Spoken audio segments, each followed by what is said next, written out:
You're listening to Miller and Moulton, coming at you from the Floor Meister Studios. Floor Meisters, keeping it real. And now, here's Mark Miller and David Moulton. Top of the morning to you on this Thursday. Are you ready for the semis? They begin tonight. How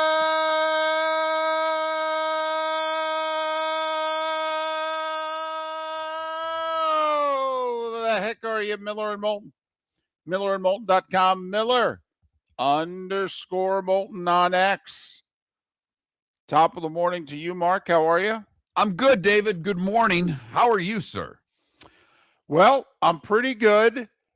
No one got fired yesterday. Nope. So, and rumor has it, not even rumor, reports are that someone is staying. Yeah, well, he has said so. Right. So, what one of the candidates is apparently no longer a candidate. He's staying. He said so. Right. They didn't say so. No. He said so. Said so. I have to be honest, and I know we're in 2026, but that's a very 2025, 2026 type statement. Be damned what the boss is saying. Here's what I'm telling you. Right. I mean, it really is a here and now type of line by Todd Bowles. I'm in charge here. Right. And by the way, for anybody paying attention, you might not have caught that, but that's a 46-year-old reference, I believe. 45, somewhere 45, in there. March of 81. Yeah. Okay, sorry. Yep. 45. Yep. 45. Yes, it is. But although I will say, it's not like they're coming to his defense. In fact, where's the general manager? Where's ownership? Where's anybody? I mean, they're letting Todd Bowles hang out to dry here. Don't kid yourself. They are. And the other part of this, and believe what you want to believe, but we talked about it yesterday with John Harbaugh being fired and 7 teams inquiring about Harbaugh, according to Adam Schefter, who got the information directly from John Harbaugh's agent. Jeff Darlington then reported that Miami, he is sure, was not one of the teams that contacted Harbaugh, but then threw out there it may have been Tampa. He had no information on that, but he threw it out there just because. Which is funny because others are reporting that Miami definitely reached out and contacted Harbaugh's agent. And I loved it. And I'm not knocking Darlington because everybody's in a race to get information. But if Jeff Darlington has sources with the Dolphins, and I'm sure that he does, he's a very knowledgeable guy. He's good at what he does. And I'm seriously not knocking him. So he calls the Dolphins and he calls all the guys that he knows at the Dolphins. And they're like, no, we didn't. No, we didn't. No, we didn't. No, we didn't. Did you talk to Stephen Ross? Did you talk to his son-in-law? Because unless you talk to the two of them, you don't know for sure. And my guess is, based on how often Stephen Ross talks to the press, that nobody contacted him yesterday. I think that's a fair assumption. In fact, David, I think you and I have as good a shot as getting a quote from Stephen Ross as anybody that covers the Dolphins on a daily basis. Because he doesn't talk to the media. No, I was going to say, we're not even trying. But, I mean, we have Chris Perkins on our show every week. We've talked to him. What did he say? Was it before the season or last season? I mean, like Ross has addressed them a couple of times. He's on the beat. The man does his job and does it well. So no one got fired yesterday, at least not a head coach. Not in the other sports either. NBA, NHL, nobody got fired yesterday. But an NBA trade yesterday, and boy, oh boy, I happened to have on, I had my TVs on last night, and I threw one of the TVs on Celtics Nuggets. And I had stuff to do, so I didn't throw it on until late in the game. And the game ended, and the Trae Young trade happened. And you would have thought that SGA or Luka Doncic or Jokic or somebody big, because Trae Young, that's a blockbuster. He got traded from a crap team to an even worse team for a guy on an expiring contract of two teams that will not make the playoffs. They're both awful. And let's be honest, Trae Young's not any good. He can score. He can't play defense. They made it seem like it was the biggest blockbuster in the world. I get why people despise this league. I do, because I was annoyed last night. Kendrick Perkins, this is going to make Washington. But how? Trae Young's hurt all the time and he sucks. Okay? Well, he can score. He can't defend me. Well, also, he's going to make them better. Okay. And in 25, I think. I'm going to say, now I will say, I think they're 8-10 in their last 18, but okay. All right. I mean, we'll see.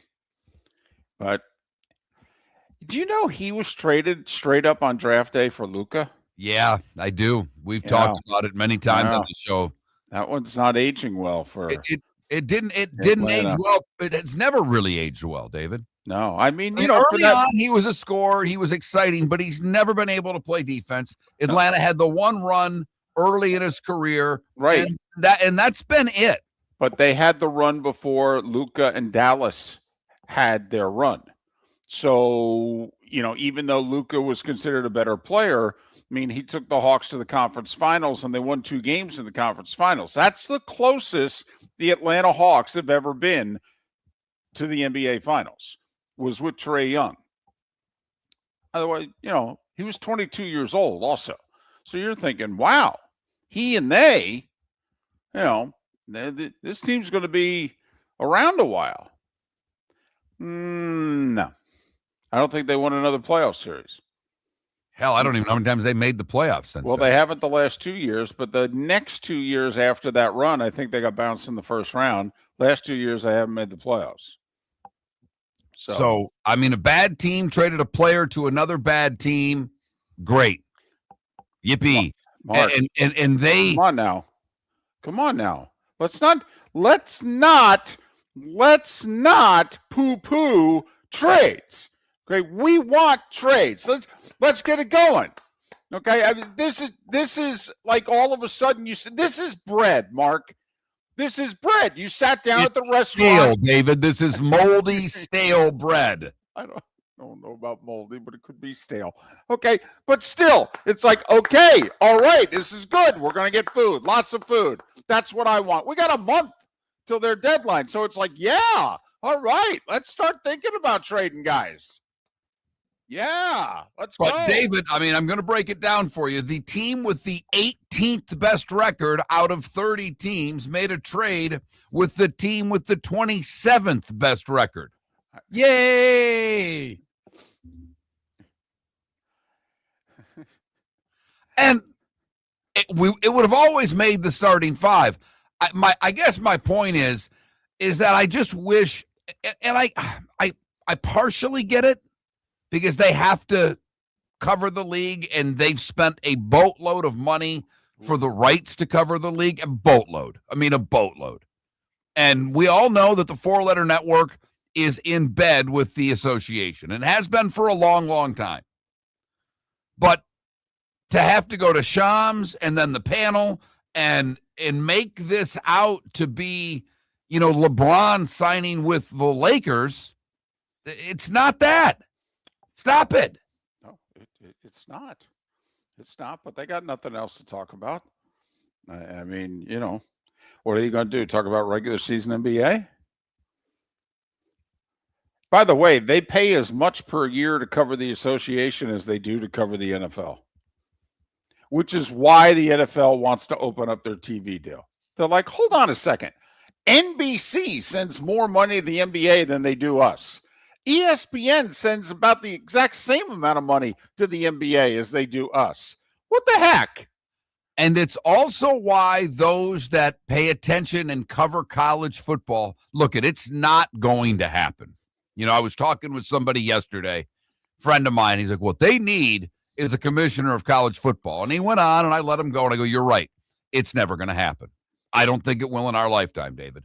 And you gave the reasons why. Sankey and Petiti aren't going to give up the power necessary to let one person run that sport. The only way that it would happen is if they ever figure out just how much they're worth. Because their these TV numbers are fantastic. Yeah, they're great. They are. They're much better than NBA final ratings. College football playoffs up 14%. College football bowl games as a whole are up 13%. No.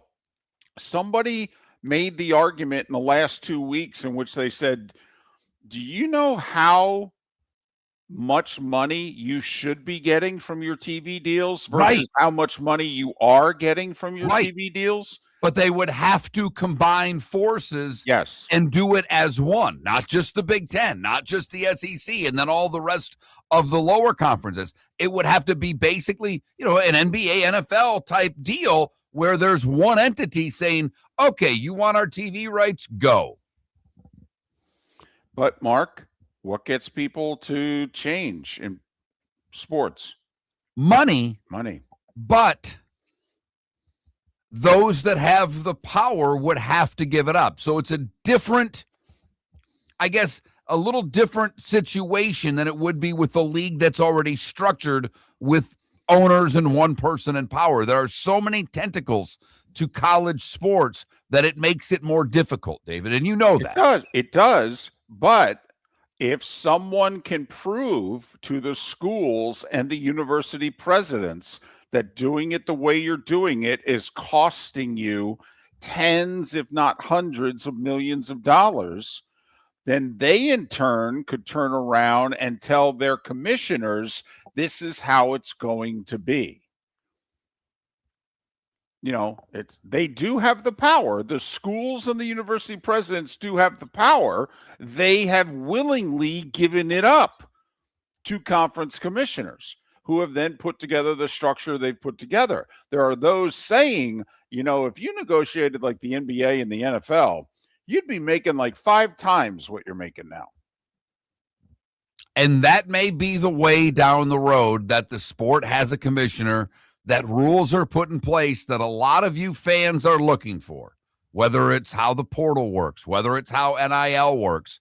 But they would do that because the money train on the other side would be absolutely, positively tremendous. Miller and Moulton, lots to talk about today. We've got a semifinal game. We'll talk to Lee Sterling about what he thinks about that. Roy Cummings to talk about those Bucs, and JP Shadrick about the playoff-bound Jags. Your roof is your home's first line of defense. At Pelican Roofing of Florida, Ronnie, John, and their team bring years of experience to protect what matters most, your family and your business. From residential repairs to large-scale commercial roofing, we deliver honest work, fair pricing, and quality you can trust. An upgrade on your roof can lower your insurance costs. Don't wait for a leak to turn into a disaster. Call the experts at Pelican Roofing today. 1-866-9-PELICAN. That's 1-866-9-PELICAN. Online at pelicanroofingcompany.com. CCC 1332512. Let's talk the big differences between Floor Meisters and the big box store that sells flooring. Floor Meisters is family owned. They do flooring, not doors, nuts and bolts, or weed killer. They specialize in it. They know it. Floor Meisters backs their installer. So if there's ever an issue, good chance the boss, TJ, will come out and make it right. Floor Meisters prices beat the box stores every day of the week.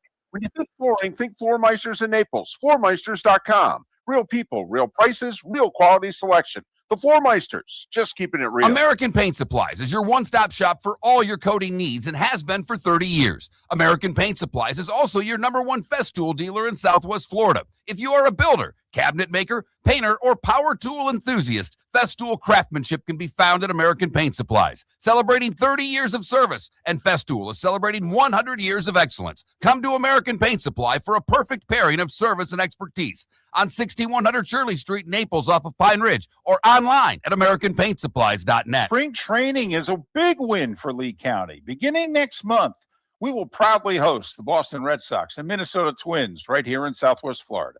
It's more than great baseball. It's jobs, visitors, and $69 million in tourism impact for our local economy. Get your tickets at redsox.com and twins.com. Be part of something that strengthens our community.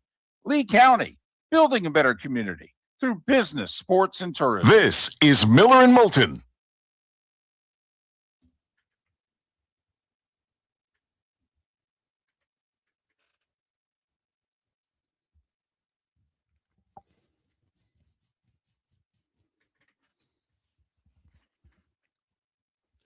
Ryan, it's funny you go that way. I was talking to my Canes buddy yesterday, and he's scared to death about this game tonight. Scared about the up-tempo. Miami likes these rock fights. I'm with you. I like Miami, and I'd lay the points, but their play calling has been suspect at times. And I sent you a private message on Twitch. I hope you got it. If you could take a look, please.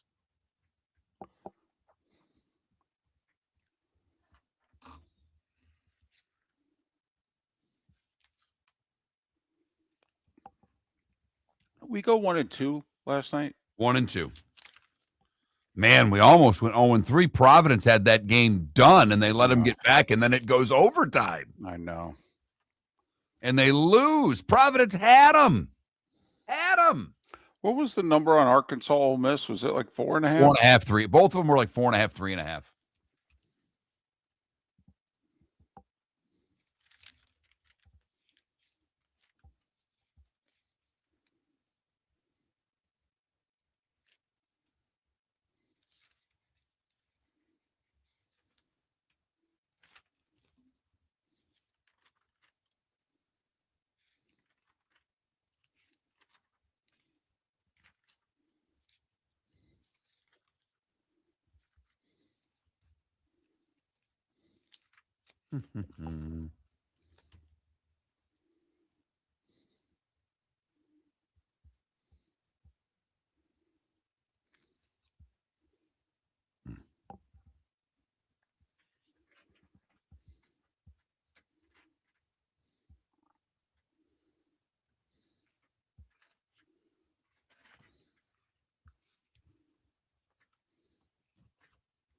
New year, new notebook, David.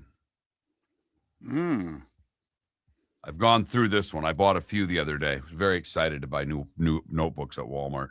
They're $1 a piece. That's the kind of money that you can write off as a business expense on this show.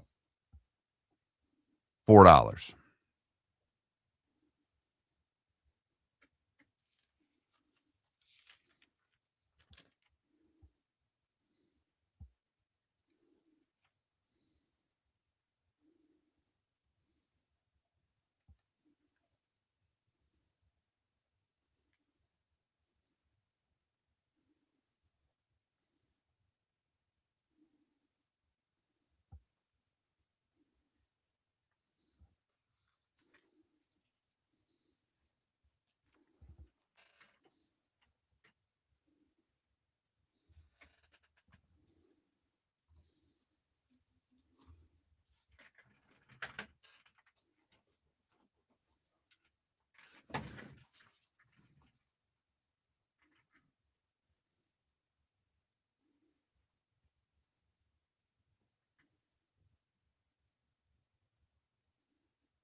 I'm listening to all these guys. We get like 20 seconds. I'm listening to all these guys, some Indiana guys yesterday after golf, talk about, if they win, we want to go. And I'm like, you should go this week. The tickets and flight would be cheaper to go this week than it would be much. You could all go this week as opposed to one of you.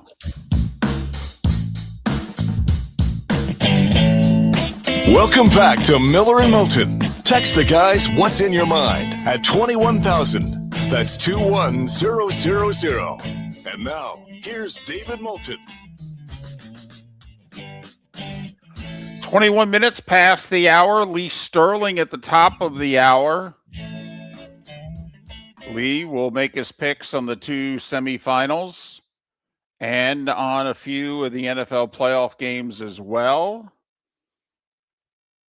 Now, Lee is a Canes homer, although he doesn't always pick the Canes. He has picked against the Canes many times, but he is a Canes homer, and I'm pretty sure he was in Dallas last week. Yeah. Oh, yeah. So we'll have Lee Sterling on at the top of the hour to talk a little Canes and Ole Miss, Indiana, Oregon, some NFL playoffs, get his picks coming up. So I don't understand. Well, I do, but I don't want to. I don't understand how this can happen. And this is part of what is wrong with college football right now, and really college sports, is that there doesn't seem to be any authority. That even when you have a signed contract, other schools are not willing to abide by it and can apparently get away with it. I mean, Mark, there is a player playing for the Canes tonight who was contractually supposed to be playing for Wisconsin this year. And he left the Badgers in the spring and ended up transferring to Miami. And Wisconsin, with the help of the Big Ten, tried to stop it, and they were unable to. Well, here we go again. Washington quarterback Damon Williams, good player. I mean, he is. He's an undersized quarterback, but for college, he's a dangerous player. He can run around. He can sling it. Take a look at his stats. He just threw 4 scores in a bowl game again. He signed a contract a handful of days ago to return to Washington, reportedly for $4.5 million in 2026. I mean, that's the top of the pay scale. But apparently it's not the very top. Because whether it's LSU or it's somebody else, somebody out there is dangling 5 and change. And so Damon Williams, after signing a contract, has announced he's entering the transfer portal. And needless to say, Washington and the Big Ten, since obviously one of the schools that he's threatening to go to is not another Big Ten school. Well, I mean, the school he's threatening to go to is LSU. Right. I mean, that Lane missed out. Chambliss there is going to stay. Well, but also the Arizona State kid hasn't committed yet. They've had him on campus, and haven't been able to seal the deal with Sam Levitt, right? That's his name? Yeah. The Arizona State quarterback. And so now it's Damon Williams. But here's what I don't understand. See, it's one thing to have a verbal. You know, we went through this in recruiting for years. The kid's verbally committed to Miami. Do you think Florida State and Florida have stopped recruiting the kid? No. Has he signed his letter of intent yet? No. Till he signs the letter of intent, the kid can go anywhere. And that's one of the reasons why many years ago, Miller and Moulton were like, well, why does the kid have to wait to a certain date? If he wants to go to Miami, sign. And then everybody can back off and go after somebody else. This kid signed a piece of paper. Shouldn't that mean that no other school can get his services in 2026? Well, yes, it should. Here's my biggest question, and this to me seems to be the gray area here. And David, this feeds right back to what you want for the record. Who did he sign the contract with? The University of Washington, didn't he? Are you sure? And I mean that he's. I mean, Did he sign it with Washington or did he sign it with their collective? This is where I'm a little confused with NIL. Does it matter? I think it does. Oh. It shouldn't. Now, it shouldn't. Well, but here's the other side. I mean, I don't know what the buyout is. Coaches sign 4, 5, 6-year deals and leave before they expire.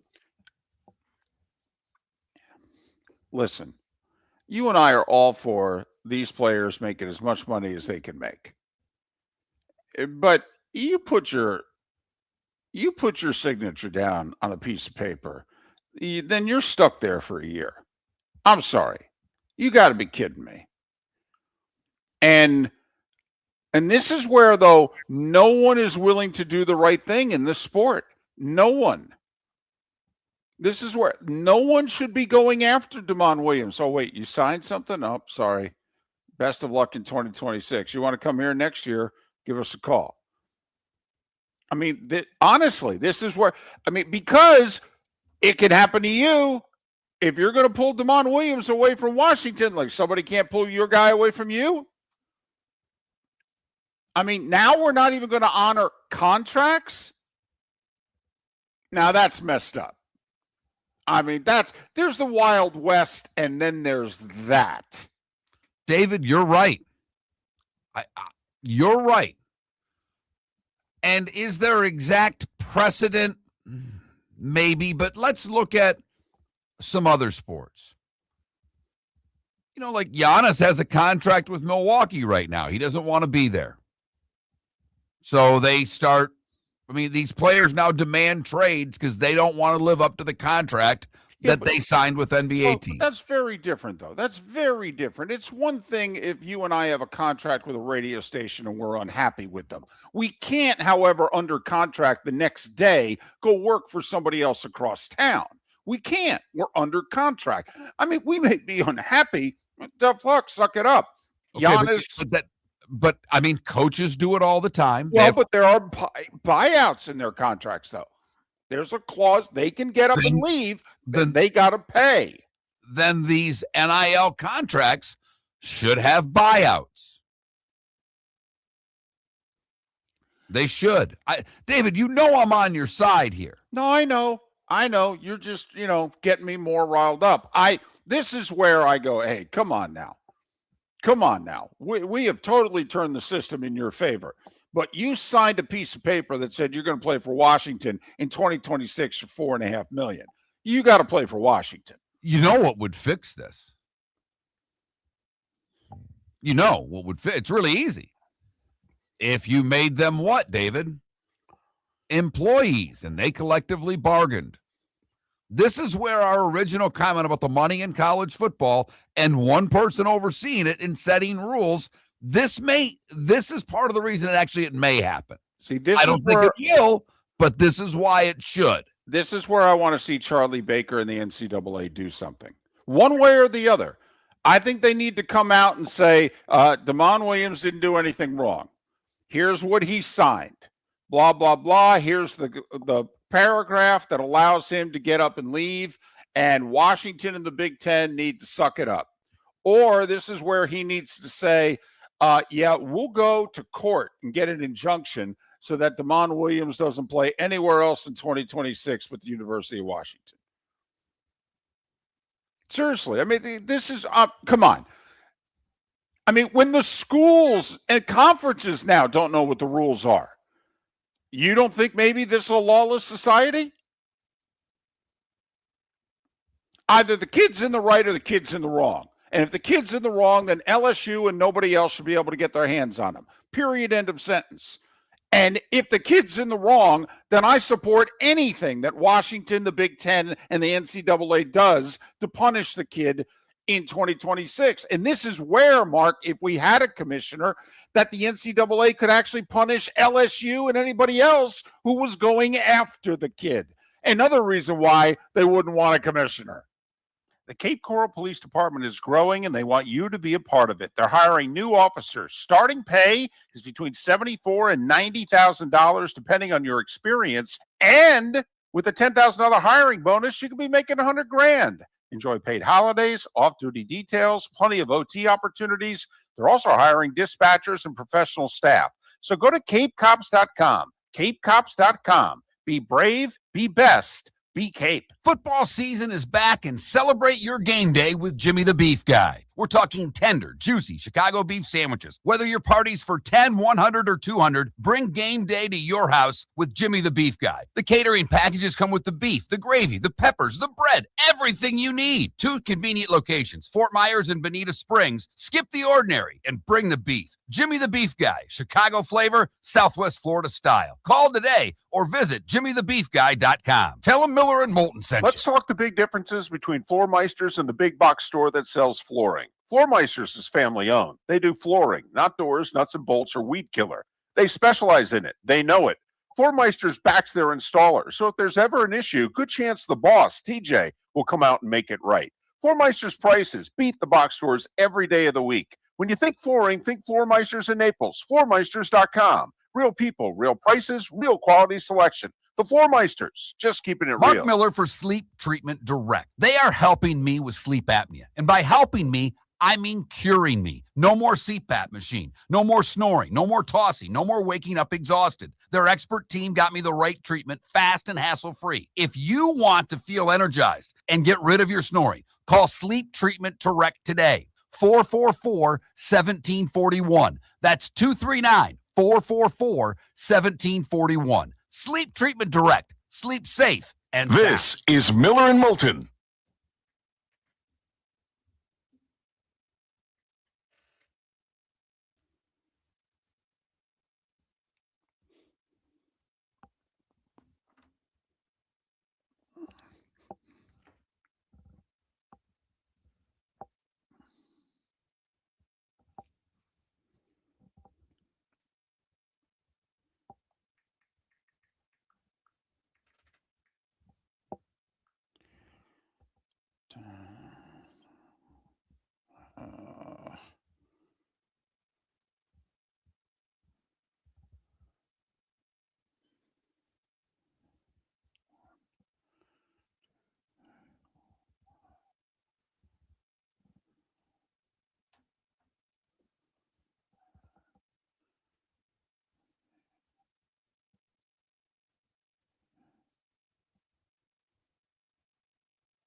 Or Steelers, Michael. They could face the Steelers.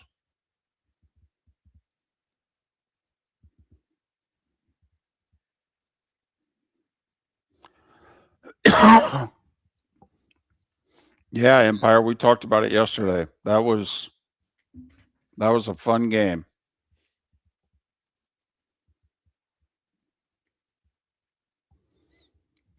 Do they have the best record, or was Detroit ahead of them? I think Tampa's ahead of them. Definitely percentage-wise. Okay.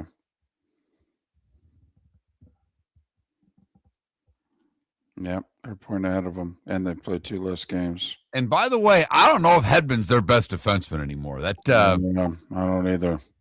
And that's okay. That's by the good. way. That's that's fantastic. okay. I'm not Goodness. even saying that to argue with you, Empire. I'm just saying that the guy they just re-signed there might be better at this point. And if Hedman's not your best defenseman, that's pretty good. Outstanding. Because he's still really good. Uh-huh. But man, Colorado's got speed everywhere. God, do they ever? They're fast. They're deep and all skate. I mean, it's not just McCarr and McKinnon. That's a good hockey team. That's a fun team too. Oh yeah.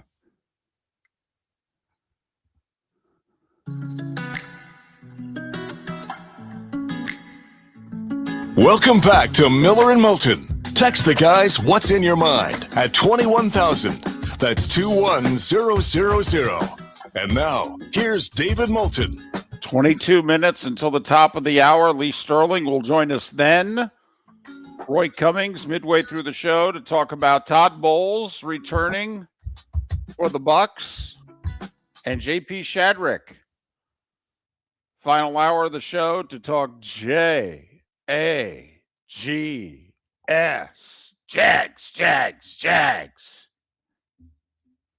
Few people late, really late in the game, but a few people jumping on the bandwagon, and I find it interesting. They pick this week of all weeks, facing Superman himself, Josh Allen, and the Bills in the playoffs. But there's a few people, Mark, that all of a sudden are jumping on the wagon.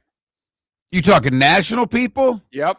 Yeah, you're right. Yep. I was going to say, because they've been on the band. I mean, that wagon's full in Duval County. Well, it's been fascinating because after they blew that 19-point fourth quarter lead to Houston, man, Duval County and everybody covering the Jags dumped on the Jags like you wouldn't believe. Right. You were, I don't remember. I don't even think you said his name, but the one local reporter that just bashed him. Dan Hickens, been in Jacksonville a long time. He might be the most respected TV guy in the market. And he ended it by saying, same old Jags. Yeah. And he did a 6-minute diatribe in which you could tell he's got all the history with this franchise. He's endured all the pain. Liam Cohen and these guys have been around for an hour and a half. Has he had a turn? I mean, has he had to apologize? Please. Let's see. That dropped them to 5-4. Mark, by the time they were 7-4, everybody was back. Okay. Smooth sailing, cannonballed into the deep end of the, Kool-Aid pool. Oh yeah. Oh no. It was just a moment in time. But for that moment in time, oh my goodness. Hey, I'm guilty. I thought they were done. I've been honest about that ever since. They've impressed the hell out of me. And the fascinating part of this game is I believe the one quarterback that Trevor Lawrence was most, linked to is, who's he going to be like? Josh Allen. And now they play. Yes, they will. Time now for the starting five. 5 big stories you need to know. Here is the starting five. The starting five is brought to you by Lee County, Florida. Building a better community. Come on. You know the drill. Through BST, baby. Business, sports, and tourism. We start with the NFL, and no one got fired yesterday. Hey! All right. In fact, Todd Bowles announced he will return for a 5th year as Bucs head coach. Now, there are some reports that he's going to have to throw everybody overboard, and he may even have to not call the defensive signals next year. But Bowles is coming back in Tampa. All right. Okay. Dolphins, by the way, acknowledged that they did reach out to the agent of John Harbaugh. There are reports saying they did and that they didn't. But the Dolphins actually said, well, yeah, we called. And supposedly Mike McDaniel's in the room as they begin their interviews for a new general manager. Nothing to see here. No, this is a well-run organization. Smooth as butter. The Giants interviewed former Falcons head coach Raheem Morris. Mike McCarthy's got interviews lined up everywhere. Got to think with 7 vacancies, he'll get one of them, right? He's won a Super Bowl, 15th on the all-time wins list. Just won 10 games a year over a 5-year period with the Cowboys. I mean, he can't get one of these jobs. All right, college football. Fiesta Bowl tonight. Fascinating matchup. Miami, a 3.5-point favorite against Ole Miss. Not only is it ACC, SEC, winner plays for the national championship. By the way, they play in South Florida. Could Miami play a home game for the Natty? But it's a classic matchup. Offense against defense. Ole Miss, top 10 of the country in scoring points at over 38 points a game. Miami, top 5 in the country, giving up just 13 points a game. Think about it. Miami's faced Texas A&M and Ohio State in the playoffs. They've given up a total of 17 points. Trinidad Chambliss, the star quarterback for Ole Miss. What can he do against the Canes? 7:30 Eastern on the 4-letter network tonight. Over under a 52.5, give or take a half a point. Vegas is saying 28-24 Canes. Sign me up right now for that. That'd be fun. That would be fun. Other college football news. Alabama quarterback Ty Simpson says, I'm going to the NFL. Why? Well, probably to get paid. Also, it's a weak quarterback draft class. Yep. He ain't good enough. He may not be, but if he waits a year, Mark, he's going to have about 8 guys to contend with in the draft. This year, he's got 2, maybe. Okay. Do you think he will be a first-round draft pick? I don't, for the record. I do not. I think it's possible. My bet is second round, but I think it's possible. I think somebody could trade like they did Jackson Dart late into the first round and grab him and not wait for it to roll over into the second round. I mean, I will say, coming off of his last performance, I would think NFL teams are beating his doors down to get a hold of him. Former Alabama and now Buckeye safety Caleb Downs also declaring for the NFL draft. He's a top 10 player. He's a top 10 draft. He's going to the top 10. Well, he's a top 10 player. It'll be interesting if they value that position enough to draft it that high, but he a dog. Jackson Arnold is going to play for his 3rd different school in 3 years. He's leaving Auburn for UNLV.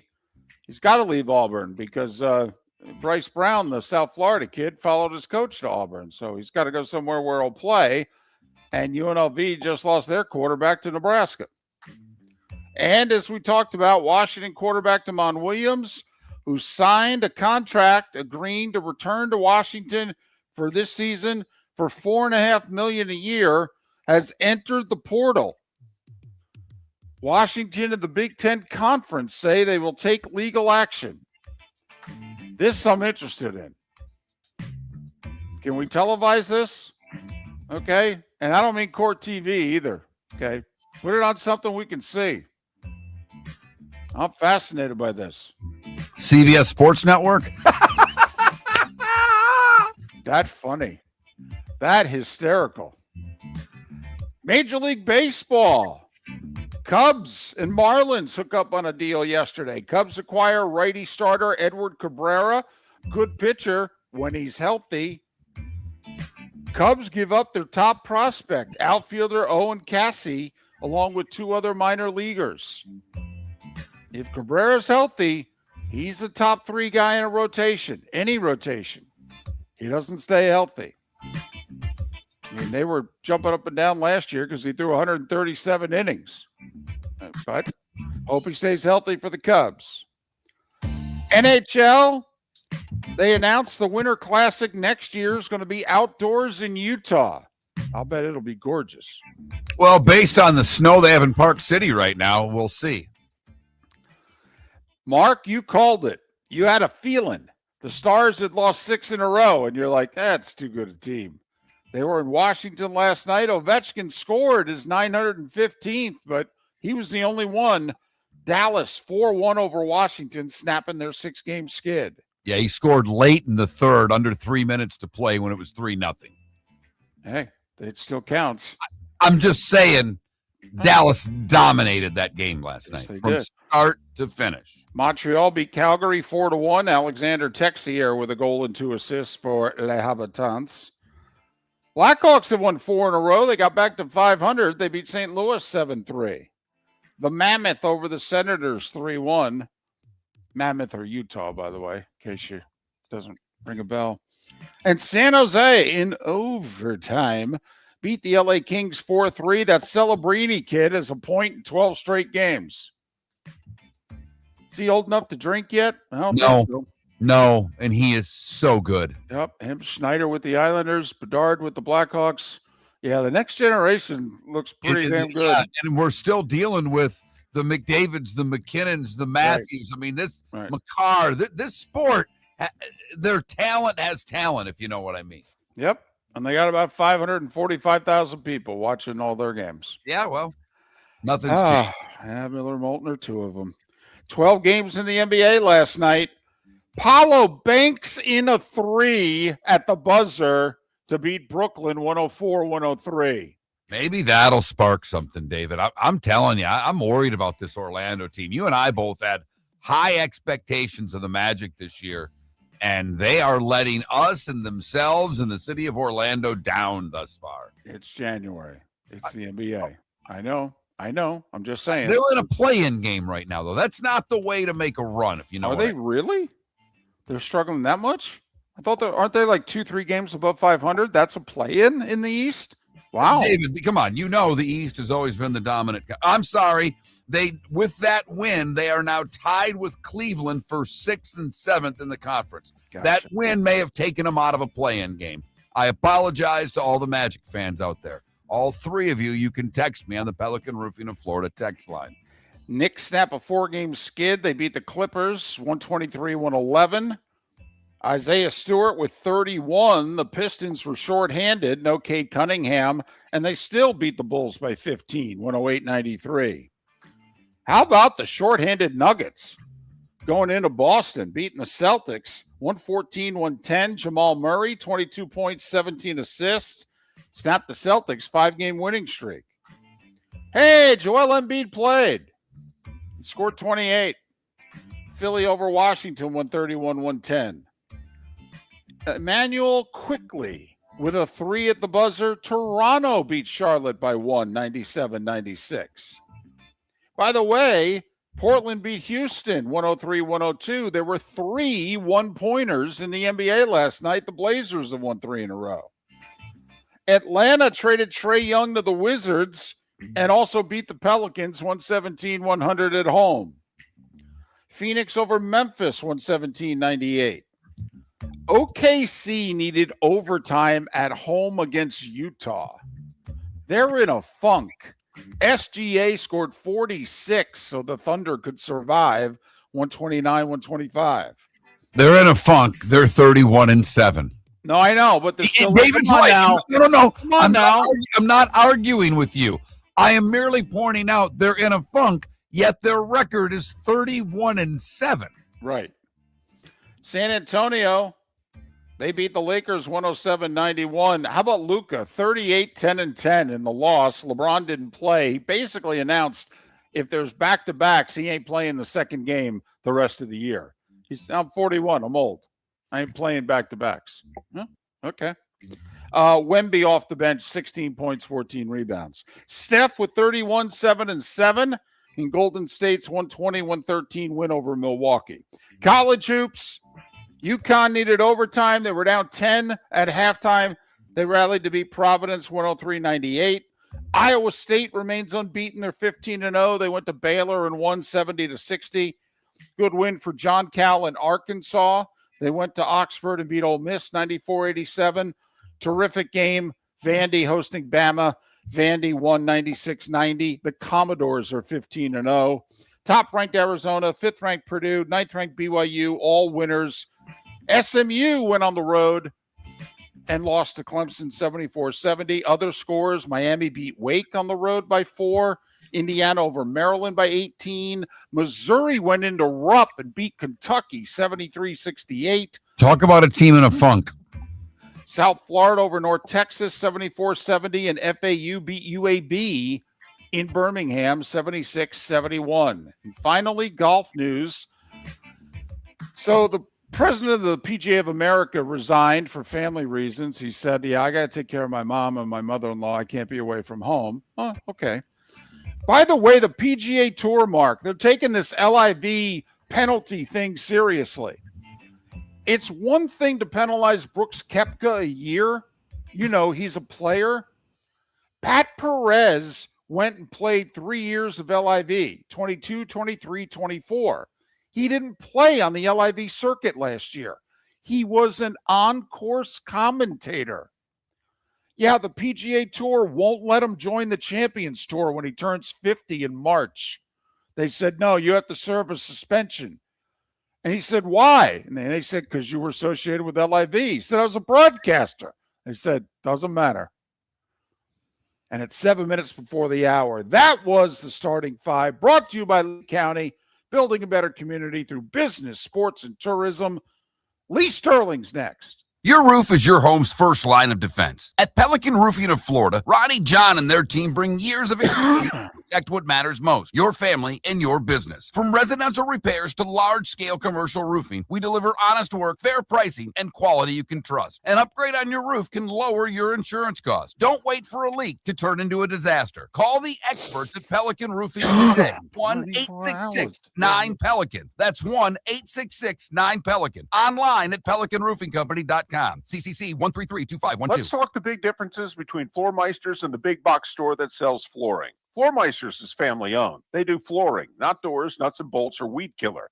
They specialize in it. They know it. Floormeisters backs their installer. So if there's ever an issue, good chance the boss, TJ, will come out and make it right. Floormeisters prices beat the box stores every day of the week. When you think flooring, think Floormeisters in Naples. Floormeisters.com. Real people, real prices, real quality selection. The Floormeisters, just keeping it real.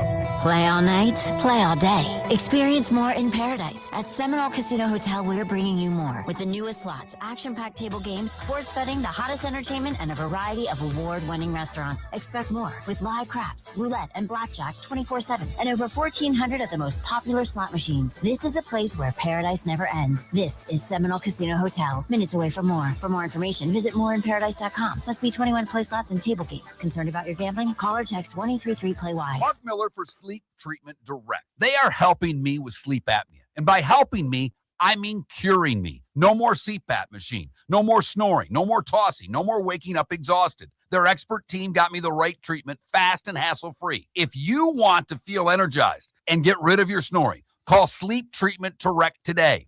444-1741. That's 239-444-1741. Sleep Treatment Direct. Sleep safe and sound. Got a cracked window or foggy glass? Don't wait for the next storm to make it worse. Your local Glass Doctor Home and Business is just down the road and ready to help. From leaky frames to shattered panes, we've got the tools and the know-how to get your home or business storm ready. With flexible scheduling and our done right promise, you'll be in good hands. So before or after the weather hits, call your neighbors at Glass Doctor. Glass Doctor, Glass Doctor.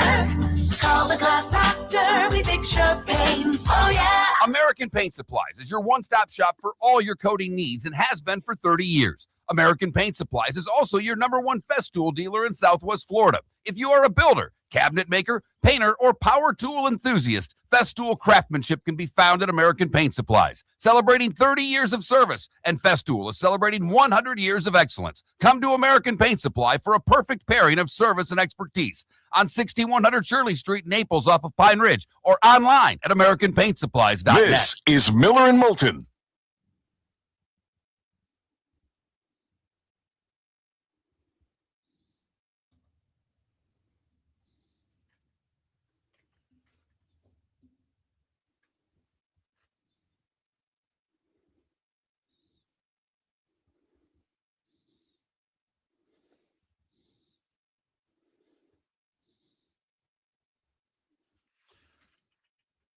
David, I need a little advice. Okay. I'm guessing you've gone through this before, because with a son it's easy. You just don't have to listen to them. You can tell them to be a man at any point in their life and stick with that. With a daughter, it's different. Okay. So I picked my daughter up last night from gymnastics because I played golf. My mom took her to gymnastics, picked her up from school. And my wife always comes with me, and she brought my daughter's iPad with her, which I really wasn't paying attention to. And my daughter gets in the car and grabs the iPad and asks if either of us have a hotspot. And I now know what's happened. She didn't do her homework. Ah. And I said, well, what are you doing? She said, my math homework. I said, I'm sorry. Why didn't you do it after school? And she said, I forgot. I said, you forgot? What did you do after school? Well, I know what it was. She was on her phone. She got her phone back because she's done very well in school, and the long grounding of the telephone has ended. And I said, you forgot. Yeah, I forgot. I said, no, you didn't. You played on your phone. You know what your responsibilities are for school. And I got into her a little bit. At first, I said, didn't say anything. I said, okay. And I waited about 10 seconds. I said, no, I'm not waiting. I'm not letting your mom decide. You've lost your phone for the rest of the week. I said, don't give me this. You forgot. You knew what to do. And so she pouts the whole way home. She goes to bed. I go tuck her in. Every night I go give her a kiss goodnight. And she's very mad at me when she goes to bed. Sure. Very mad at me. Yep. And I said to her, why are you so mad at me? I said, you mad at me? And she didn't answer, which is yes. And she looks at me with the sad eyes and she says, I can't believe you didn't believe me when I said I forgot.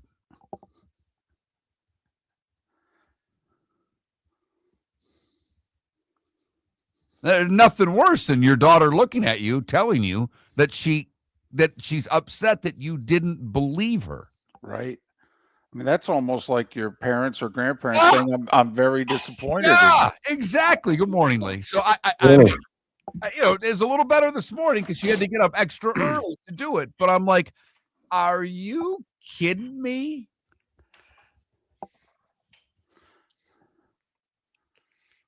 Guys ready for tonight? Yeah. I'm excited. Wish it wasn't on Thursday.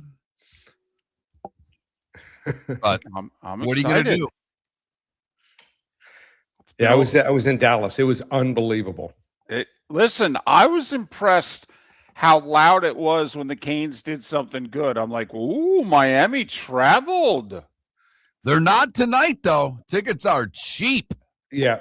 Neither team had traveling tonight. They had 30 to 35 of the 80,000 fans at that game, which sounded like it. It sounded like it, Lee. It definitely I was did. impressed. We were on the Ohio State side, about the 45-yard line, and the entire side, the other side was Miami, entire. Some of the end zones and even some on my side.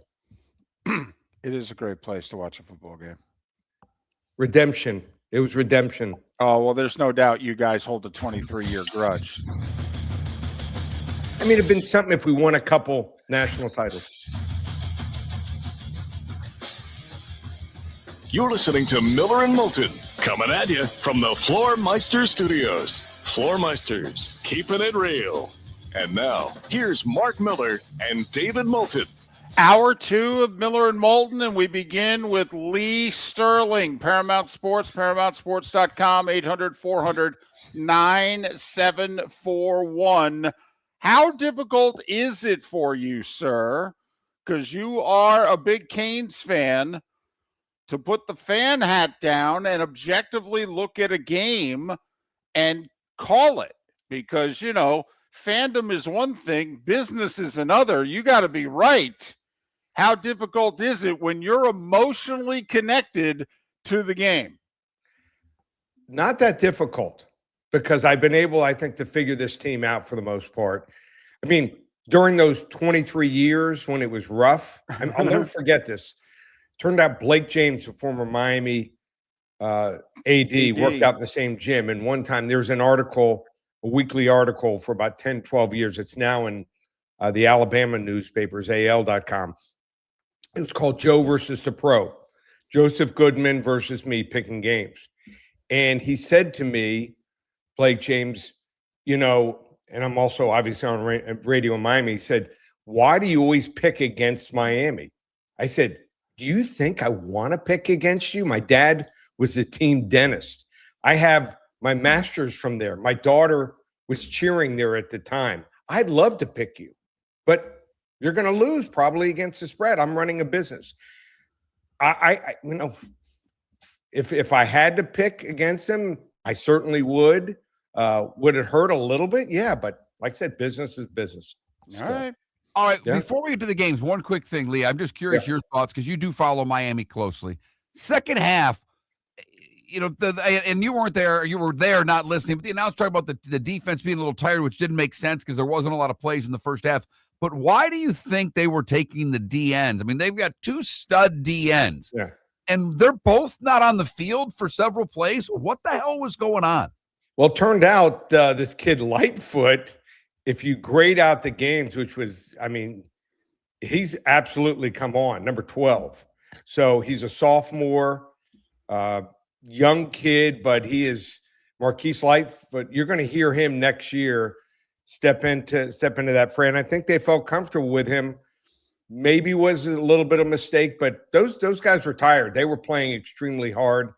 I probably would have sat one or the other and put Lightfoot in, right. But you know, it turned out in the end it didn't hurt him, but it could have, because Ohio State certainly regained momentum in the third quarter. Okay. Miami, 3.5-point favorite against Ole Miss tonight. A classic matchup of a great defense and a great offense. How do you see it?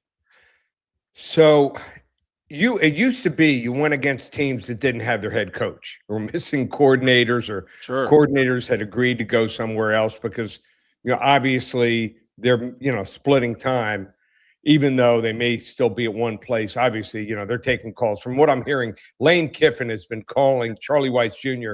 nonstop, especially when he's in meetings. Right, in meetings, he's calling. Yeah, I know. But that's Lane Kiffin.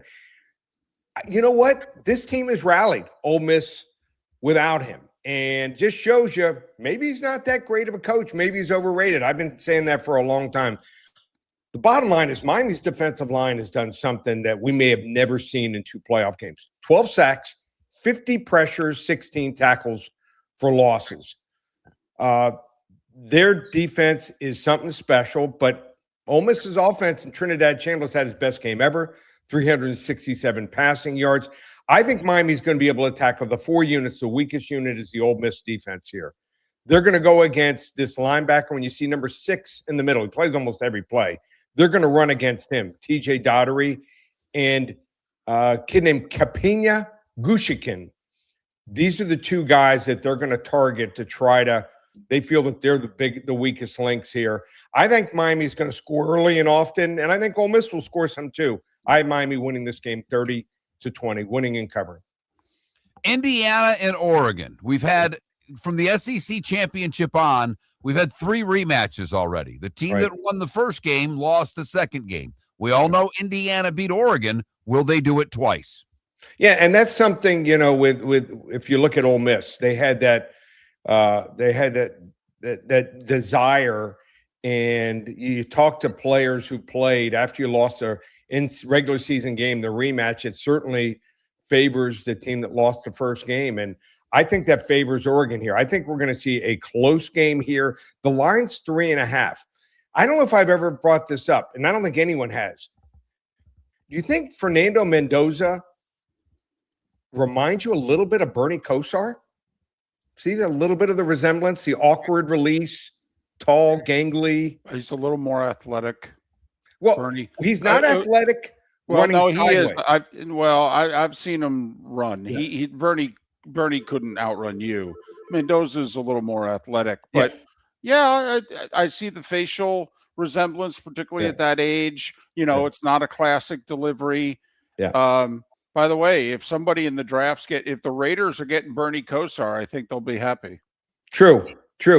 But I do think that Mendoza needs to go to a more talented team. I think he's set up for failure if he goes to someone like the Raiders or someone like the Jets. Just my personal opinion. First game ended up 30-20. There was a missed field goal by Oregon early in the first half. Also, Indiana elected not to go for it, not kick a field goal in the fourth quarter. 30-20. Totals 49.5.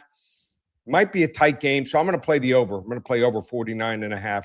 I think you're going to see a lot of points scored by both teams. Ooh, okay. Yeah. So he's playing the over in Indiana, Oregon. All right, to the NFL playoffs we go. Niners lost to Seattle and fell to the 6th seed, and because of it, they got to go to Philly. Eagles, what's it, like 4.5 over the Niners? 5.5. 5.5 now. So what are you thinking? Well, Philly's expecting to get back Lane Johnson. That's important here. Shanahan, not coach for 49, is optimistic about getting Trent Williams and also wide receiver Ricky Pearsall back for this game. And they did the best. Shanahan and Robert Saleh, defensive coordinator, with an injury-filled roster this year.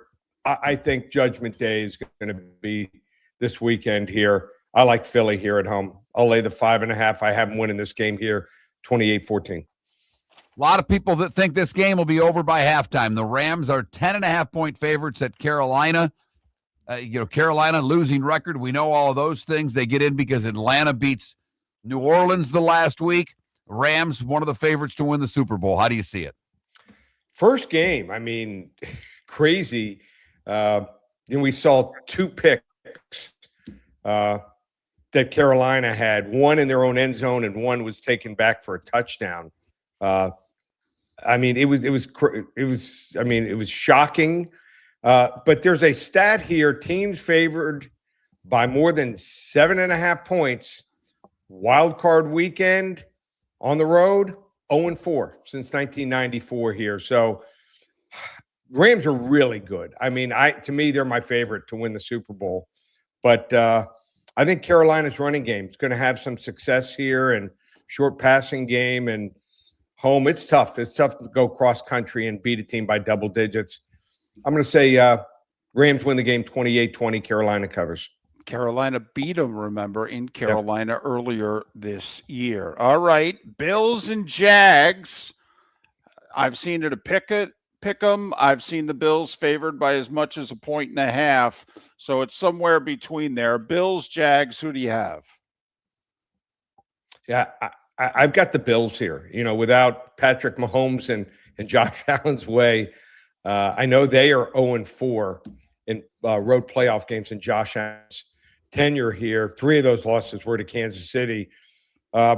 Jacksonville's going to have to run the ball extremely well to have a chance here. And Buffalo, you got to expose them, run that off-tackle play. And I don't think Jacksonville can do that consistently. So I like the experience of Buffalo here and Josh Allen. He averaged 7 yards per carry their last game that they played. Give me Buffalo here, 31-20.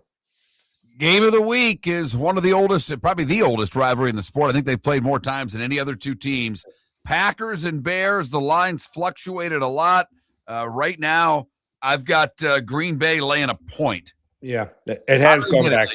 The Bears were the favorite at first. Anyone wants to get the game for free, just call 800-400-9741. We'll give them the game for free, 800-400-9741. you want to get the Packers and Bears on Saturday night, and you want to hop on board, get every game from tonight all the way through the Super Bowl, including our top 10 prop plays on the Super Bowl, just $297. Use coupon code SAVE200. It's the Jackpot January special. One place, ParamountSports.com, or call 800-400-9741. Paramount Sports, Lee Sterling, 800-400-9741, ParamountSports.com. You can also go to X at Paramount Sports and go to ParamountSports.com and watch your videos.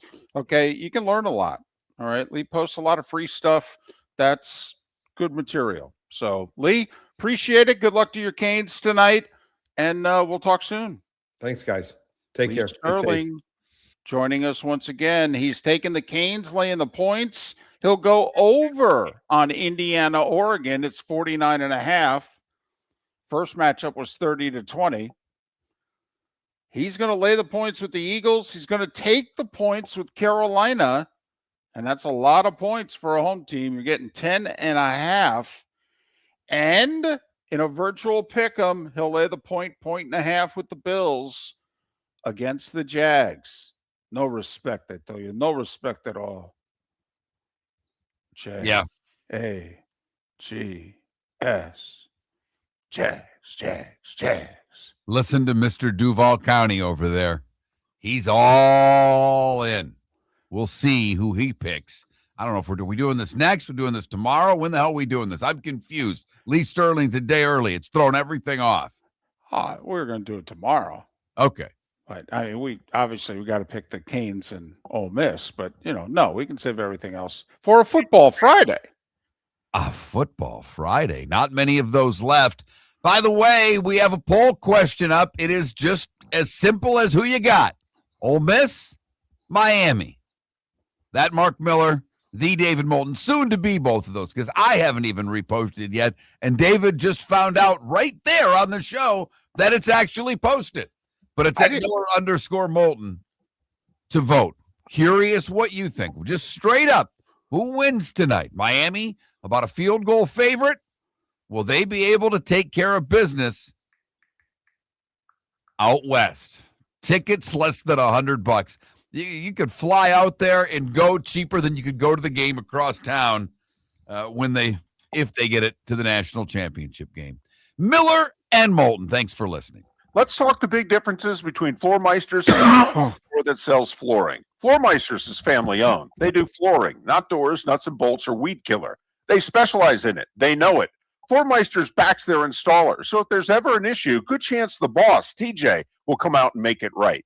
Floormeister's prices beat the box stores every day of the week. When you think flooring, think Floormeisters in Naples. Floormeisters.com. Real people, real prices, real quality selection. The Floormeisters, just keeping it real. American Paint Supplies, celebrating 30 years in Naples, is proud to be the exclusive Farrow & Ball dealer in Southwest Florida. The best thing to come from the UK since the Beatles, Farrow & Ball has the colors and paints at American Paint Supplies. See why all the designers and painters choose Farrow & Ball. For 30 years, American Paint Supplies provides the perfect pairing of service and expertise. On 6100 Shirley Street in Naples off of Pine Ridge, or online at AmericanPaintSupplies.net. American Paint Supplies is your one-stop shop for all your coating needs. The Cape Coral Police Department is growing, and they want you to be a part of it. They're hiring new officers. Starting pay is between $74,000 and $90,000, depending on your experience. And with a $10,000 hiring bonus, you could be making $100,000. Enjoy paid holidays, off-duty details, plenty of OT opportunities. They're also hiring dispatchers and professional staff. So go to CapeCops.com. CapeCops.com. Be brave, be best, be Cape. Your roof is your home's first line of defense. At Pelican Roofing of Florida, Ronnie John and their team bring years of experience to protect what matters most, your family and your business. From residential repairs to large-scale commercial roofing, we deliver honest work, fair pricing, and quality you can trust. An upgrade on your roof can lower your insurance costs. Don't wait for a leak to turn into a disaster. Call the experts at Pelican Roofing today. 1-866-9-PELICAN. That's 1-866-9-PELICAN. Online at PelicanRoofingCompany.com. CCC 1332512. This is Miller and Moulton.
So since we didn't have any time, are you wavering?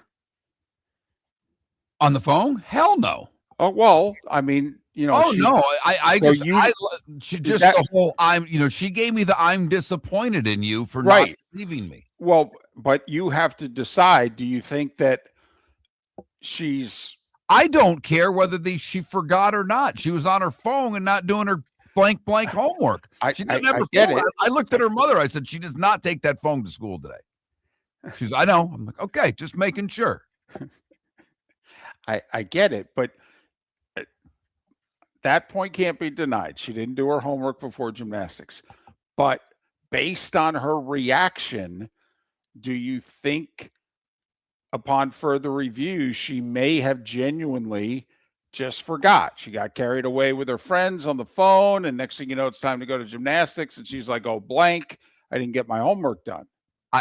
Either way, I don't care, David. This is where me, the dad, doesn't care if she forgot or didn't forget. Okay. I don't care. She has a responsibility, and her responsibility, it's very small. Listen, I get that. I get that. No. I don't waver. I would take the phone away for life if I had my choice. But that's not what I asked you, though. I asked you, do you think now It's that possible. she did genuinely forget? Because has she ever reacted that way to you before, as opposed to, you called my bluff? I hear you, Dad. I don't know if we've ever had that discussion before. All right. And this is where I'm stubborn. I don't give a damn. Forget, don't care. I so hope my mother is listening to this. I so hope my mom is up and listening to this. She's on my side. I know. Oh my God, is she on your side? I know that for sure. Totally. She would tell me. Didn't matter if I was wrong or not. It was a benevolent dictatorship. I was the dictator. These were the DC, rules. I like that. You're right on both of your statements are so right.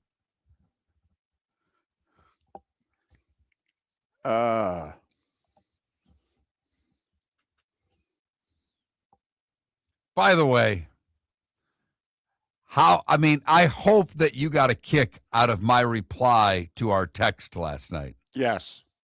Loved it. I laughed to myself because of who I said it to. Yep. Because, this is an every Sunday devout, and I went penthouse.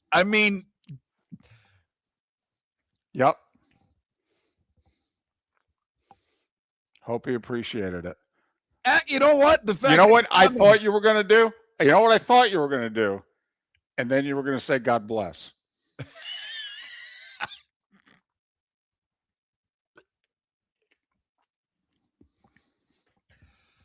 But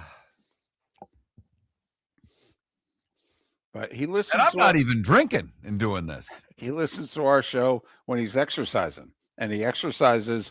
Is he still here? Yeah, still in Fort Myers. Okay, because I used to see him at church. We went to the same church. Yes, we talked about that. I've not seen, and we go every damn Sunday, and we go to a lot of different masses. I never see him. I think it's because of the good father no longer being there. I think. Okay.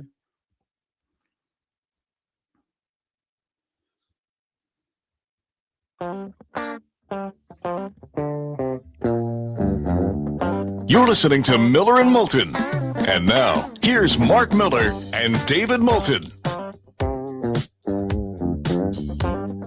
21 minutes past the hour. Miller and Moulton. MillerandMoulton.com. Miller_Moulton on X.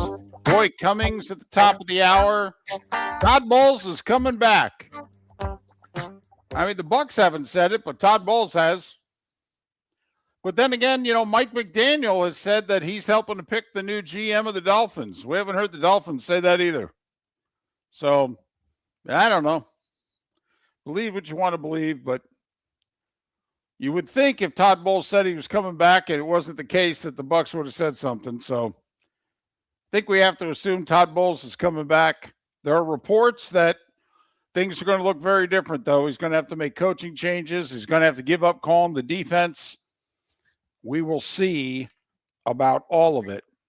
But Roy Cummings in about 40 minutes to talk the Tampa Bay Bucs moving forward and quite possibly moving forward with Todd Bowles and without Levante David and Mike Evans.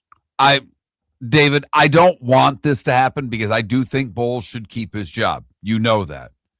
But when he comes out and says, I'm here for next year, and like you mentioned earlier, Jason Light say anything? No. Glazers say anything? No. If he were fired today, there's part of it that I'd laugh my tail off. I mean, the irony of that would be something. I don't want him to get fired. But you announcing that you're coming back to a job that you don't determine whether or not you come back is interesting. Well, it is interesting that no one from the organization has said anything. 72 plus hours after being eliminated from the playoffs and losing 7 of your last 9 along the way. They're hanging Todd out there. They are. Can you give me – oh, go ahead. Sorry. No. And I think it's because it protects Jason Light. I mean, because if he faces the media, then he's going to get some hard questioning.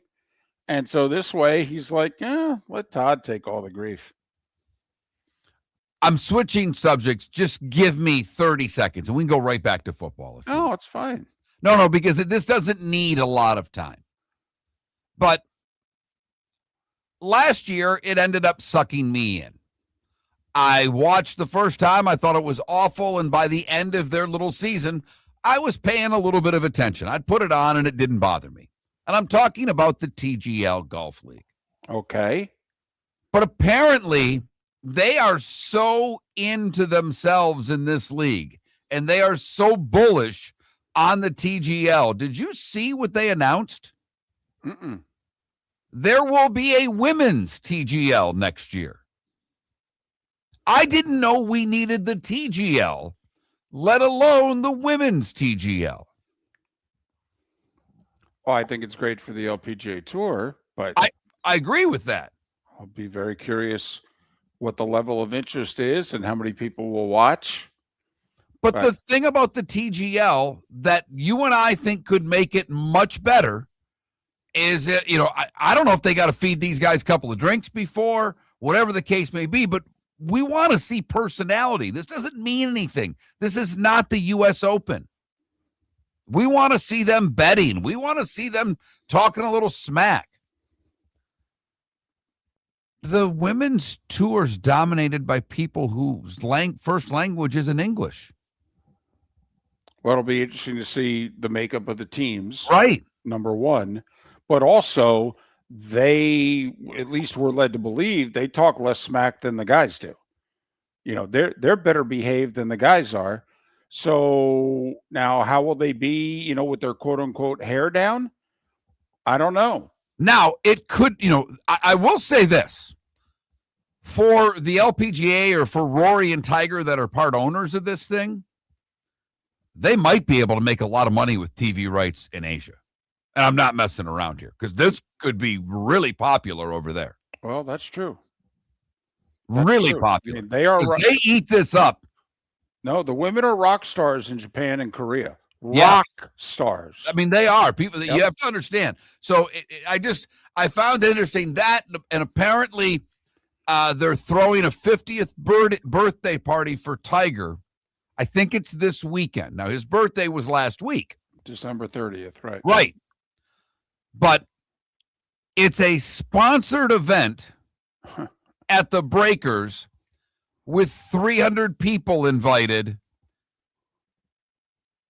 And it's I guess E&Y, which is formerly Ernst & Young's, putting it on. Wow. People really need to make themselves feel good. Now, is it a roast? No. Oh, it's just it's an event. Party. Gotcha. I don't think the Breakers would allow a roast. I don't think it's in the rule book there. I don't think Tiger would ever sign up for a roast. I don't either. I mean, we were shocked when Brady signed up for a roast, but I would be speechless if Tiger signed up for a roast because he's provided some material. Really good I mean, material. you don't need Nikki Glazer to come up with good material for the Tiger roast if that were to ever happen, if you know what I mean. Speaking of which, any interest? I mean, she's a great roaster. By all accounts, and I know she's coming to Southwest Florida here in the next few months, and I don't go see comedians. There's a few that I've really started to see a few things on, just watching videos that are really funny, and a couple of female comedians that have made me laugh my tail off. But it's not something I've done a lot of in my life. You like it more than I do. Mm-hmm. Nikki Glazer, however, who some people say is not great when she does stand up, but she's an amazing roaster. She's doing the Golden Globes Sunday. Yes, she is. There's a gold standard to this event. Right. Ricky It's Ricky Gervais' last time doing it. Yes, it is. And that's going on, what, 15 years ago now? I mean, it's been a while. Oh, I don't know if it was that long, but 10? it's been a while, yeah. And it's the gold standard of just annihilating your own. Because he ripped them apart and they didn't like it, and it was hysterical. She's good at this. I'll give that show the first 20 minutes this year. Well, I was going to say it's going up against Chargers Patriots. Yeah, I know. I'm just saying, I'm with you. I got two TVs. I can turn the volume down of the football game for the first quarter, if you know what I mean. Okay, well, I only have one TV. Okay. I mean, I got 4 TVs in 4 rooms, but I only have one TV in the main room. So, if I give Nikki Glazer the monologue, I'm doing it at the expense of Chargers Patriots. Are you giving her the monologue? Damn right. I love the monologues and all of the Oscars, you name it. All I know you do. I always, the Tonys, you name it, the Emmys, I always give the monologue a shot. Always. It's got to be the highlight of the show. Oh, yeah. So, this is as good as it's going to get. I'll give it 15 minutes and then I'm gone. I'll find out the next day who won. Pelican Roofing of Florida text line wide open. The number is 21,000. 21,000 to the text line. If you've never texted the show, you need to text the keyword Miller to 21,000 and let it rip. For those of you that don't have a X account, a lot of people just typing in Miami because our poll question today is Miami or Ole Miss. It's as simple as that. Going back to the Washington quarterback leaving. Gentleman texted in. So it's my understanding of the NAL that it's not true pay for play. It's pay for player name. So Detman is leaving and forfeiting his entire contract with Washington. We get it. We just think a contract should be a contract. Yeah, that's all. We just want to know. So when is a contract not a contract? Like in the coach's contract, they have buyouts. The coach, it's a 5-year contract. Unless I want to leave tomorrow, then I pay him X amount of money and I can leave. We didn't realize that it worked that way with the players and whatever the contract is, NIL, whatever, player contract, we don't care. It's pay for play. We know it. Everything else is a sham. Okay, but we just thought if you signed a piece of paper, if you're the University of Washington, aren't you conducting your business here in the portal, assuming that Damon Williams is your quarterback? I think that's a fair assumption, right? He signed a piece of paper. $4.5 million was going his way. So we're curious. Is Damon Williams legally in the right? And if so, oofta. American Paint Supplies, celebrating 30 years in Naples, is proud to be the exclusive Farrow & Ball dealer in Southwest Florida. The best thing to come from the UK since the Beatles, Farrow & Ball has the colors and paints at American Paint Supplies. See why all the designers and painters choose Farrow & Ball. For 30 years, American Paint Supplies provides the perfect pairing of service and expertise on 6100 Shirley Street in Naples off of Pine Ridge or online at AmericanPaintSupplies.net. American Paint Supplies is your one-stop shop for all your coating needs. When Glass Doctor replaces your windshield, we don't just send you on your way, we send you off protected. Your local Glass Doctor includes the industry's only 12-month windshield protection plan at no extra cost. That means unlimited chip repairs and even a one-time replacement if needed. High-quality service backed by real peace of mind. Right here in your neighborhood. Glass Doctor, Glass Doctor. Call the Glass Doctor, we fix your pains. Oh yeah. Exclusions Restrictions apply. See your local glass doctor for Lee details. County Economic Development will release its 2025 annual report on February 5th at their annual meeting. It's a powerful look at our local economy, highlighting key data, emerging trends, and performance from the past year. The report covers major industries, workforce initiatives, business growth, and partnerships that drive Lee County forward. For more information about the annual meeting and the Economic Development Office, visit leecountybusiness.com. Lee County, building a better community through business, sports, and tourism. Let's talk the big differences between Floormeisters and the big box store that sells flooring. Floormeisters is family owned. They do flooring, not doors, nuts and bolts, or weed killer. They specialize in it. They know it. Floormeisters backs their installer, so if there's ever an issue, good chance the boss, TJ, will come out and make it right. Floormeisters prices beat the box stores every day of the week. When you think flooring, think Floormeisters in Naples. Floormeisters.com. Real people, real prices, real quality selection. The Floormeisters, just keeping it real. This is Miller and Moulton.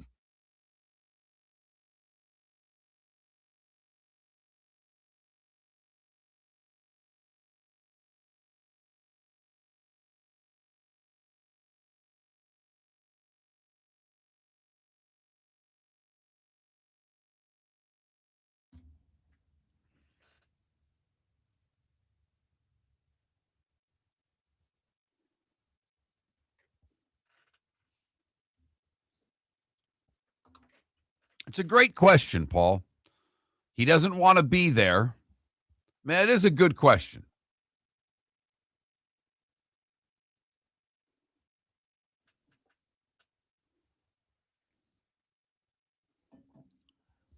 Because they're not going to be, if he opts out of the contract, they don't have to pay him, so he's not getting the money. So legally, could they, I mean, I doubt they could stop. I mean, one, I don't think they could stop him from playing somewhere this year because the NCAA just loses all the time in court, and he would file a lot of injunctions or whatever it is that he'd have to file to try to play while the case was going on.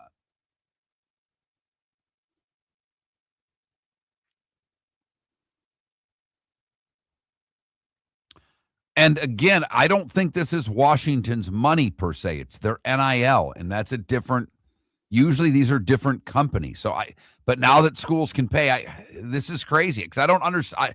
I'll plead ignorance here. I do not know all of the rules of this. I don't know exactly who he signed the contract with. Did he sign it with the University of Washington? Did he sign it with their collective? Did he sign one with both? Does it matter? Does it matter? I want to know. No. Seriously. I don't know. I want to know because if that's the case, then then the university has to make it so that no, you're signing with us. I mean, if I'm the university, if I'm all the universities, by the way, I got to know how this gets resolved. I can't have one of my really good players and I lock him up and I move on to fill other positions and then he gets up and leaves. Wait a minute, we have a contract. But it doesn't count. What do you mean it doesn't count?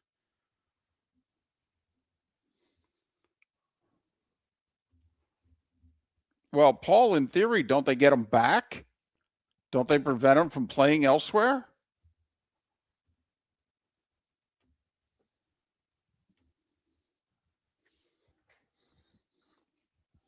I think it's a valid question that he asked, though. They get him. First off, how long's the lawsuit? The lawsuit wouldn't get, the odds are it wouldn't get done before football season. So would he have to sit out? I mean, I don't get an injunction. Can they get an injunction to stop him from playing anywhere else?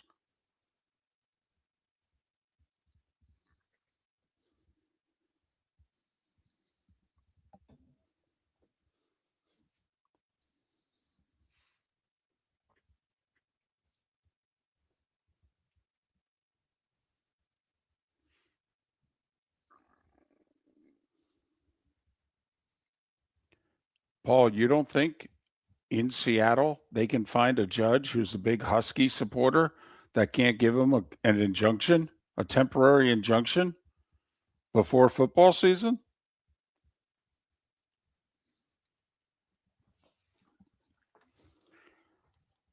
I'm fascinated by all of this because let's just say it's LSU.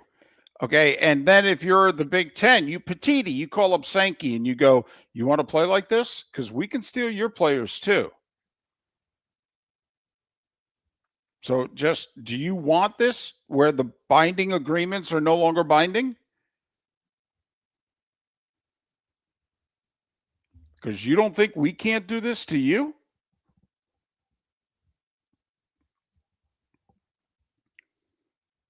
I mean, Indiana's spending more money than just about every SEC school not named LSU. I mean, the northern schools have more money than the southern schools. And the oil schools have the most. Right. I mean, Texas A&M, Texas Tech. You know, you're seeing Baylor throw around money. Yep, be careful here. Be careful. You know, as Ed Orgeron said, when it was going through the back door, the SEC ruled the roost. Going through the front door?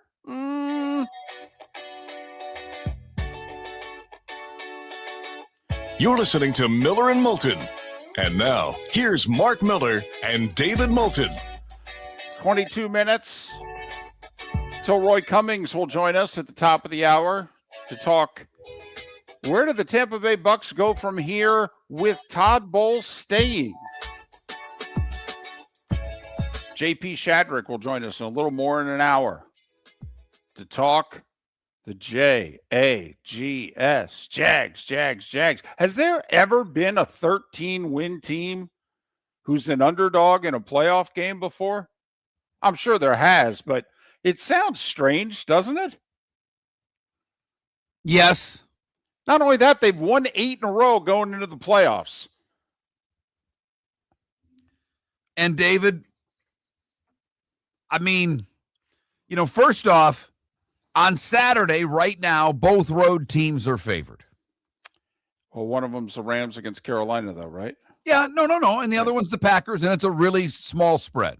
Right. But and then Houston's favored over Pittsburgh. Mm-hmm. There are 3 road teams favored. 4 if you count, like I've got on the Score app right now, it has the Jags as a favorite. Hard Rock has the Bills. But that game's around a point. Right. How surprised would you be if 4 or more road teams win this weekend? Well, let's see. The Rams are going to win. Right? I think the Bills are going to win, for what it's worth. I hope I'm wrong. I like the Jags. Everybody knows that. But I think, you know, and by the way, heard someone say this, heard the question asked yesterday. Is McDermott's job on the line if the Bills don't go deep into the playoffs? Here's why I say no. McDermott is the leader of that organization, not the general manager. McDermott brought the GM to Buffalo. All right. McDermott has as much power in Buffalo as Andy Reid has in Kansas City. So if you're blowing up McDermott, all right, you're changing the power structure of the organization. You are. Now, that's not to say they won't do it. I mean, Seattle did it 2 years ago. Pete had the power. John Schneider, at the end of the day, Pete had final say. To keep his job at the end, Pete was like, well, I have no trouble giving John final say. And they were like, no, we just think it's time for a change. And Mark, maybe Buffalo does the same thing. All right, let's just say that, just work with me here for just a second. The Jags win on Sunday. Mm-hmm. And Buffalo's out. And come on, it's Super Bowl. I mean, with the group of quarterbacks that are in the playoffs, Josh Allen's the best one. We all believe that. Sure. So they get bounced by the Jags Mm-hmm. in a year with no Mahomes in the postseason. And no Lamar and no Burrow, right. But for Buffalo specifically, no Mahomes. That's been their kryptonite in the playoffs. And the Pagulas are sitting there going, John Harbaugh? And if you're John Harbaugh, with all the jobs out there, if Buffalo calls, you're going to go coach the Giants? Come on. No, you're going to coach the Bills. Right. Yeah. So, to me, the Harbaugh thing throws an interesting dynamic on the pressure on McDermott this year, particularly if Jacksonville gets him this weekend. I agree. But you got to tell me who you're replacing him with. And then do you have enough confidence in that GM to have final say on personnel? I mean, if we're going to blame McDermott for the roster, failings, and there are a lot of failings on that roster, and it's not just the roster, it's some of the contracts they've given out. So fine, we're going to blame it all on McDermott. Okay. Who do you trust? Buffalo's had no problem beating Baltimore in the playoffs, by the way. Right. Okay, so I'm just curious, you're going to hire John Harbaugh. Well, you've had no trouble beating John Harbaugh in the playoffs. So I'm just curious. John Harbaugh, it's been a while since he's made a deep playoff run. But right. I do think the Bills have I think the Bills have the most pressure. And even though they're a wild card and they're a road team, I don't think any team entering the playoffs has more pressure on them than the Buffalo Bills. And someone on the text line, he's right 100%. He says, Matthew Stafford is damn close as good as Josh Allen. You're right. I was thinking AFC. You're right. Thank you for the text. But I don't think Stafford has the pressure on him. I don't think Stafford and the Rams have the pressure on them that McDermott and Allen and the Bills have on them. No, because they won one. Right. And Buffalo hasn't even gotten to one. Right. Yeah, I agree. But are you going to blow it up? I wouldn't. I'm just, the Harbaugh thing's interesting. I think it, with a coach like that out there, I do think it's fascinating what could happen, because you and I've talked about this for a while. Todd Bowles made his comments. We believe right now he's staying. Miami could still blow out McDaniel, but there's always a surprise coach that gets fired. Yes. Yeah, I would say every other year somebody loses in the first round of the playoffs and doesn't come back. Yes. So then if somehow the Niners beat Philly, is Sirianni the guy? I mean, who right now is the playoff coach that loses this week? Tomlin? I mean, who could lose their job by losing this week? How would you rank them, if you know what I mean? Because I think McDermott's at the top of the list. I think Sirianni's more likely than McDermott. Okay. I think they're going to get rid of the offense coordinator in Philly. I think he's already been set up as the fall guy. If they don't, and I will say with the draw that they have, okay, I mean, Philly, I kind of like Philly's draw, maybe even more. I mean, Seattle could end up with the Rams. Right. I don't know how that's a good draw. I mean, they played 2 games this year that were separated total by a point in splitting them. I mean, Philly can get a wounded San Francisco and then possibly go to Chicago. I mean, that ain't going to bother Philly at all, playing the Bears in Chicago. No, I mean, they didn't care. If they would have cared, they would have played their players last week. Right. So I think if Philly doesn't reach the NFC Championship game, there's a chance that Sirianni gets replaced. Even though Sirianni's not really running the team, Howie Roseman is. But yeah, okay, we could do that list. Of the 14 playoff coaches, the one who is most likely to lose their job from 1 to 14. Yeah, okay. Listen, I still think there's a chance Tomlin's not back with Pittsburgh, because if they lose to Houston, they haven't accomplished a thing. Technically, They won the division instead of being a wild card at 10-7. But Mr. Rooney came out and said, I'm tired of being 9-8, 10-7, and 1 done in the playoffs. So what difference does it make if you win the division at 10-7 and go 1 and done than if you're a wild card and you go on the road and lose and you're 1 and done? And by the way, Aaron Rodgers is done. Okay, so you start next year and you don't have a quarterback again.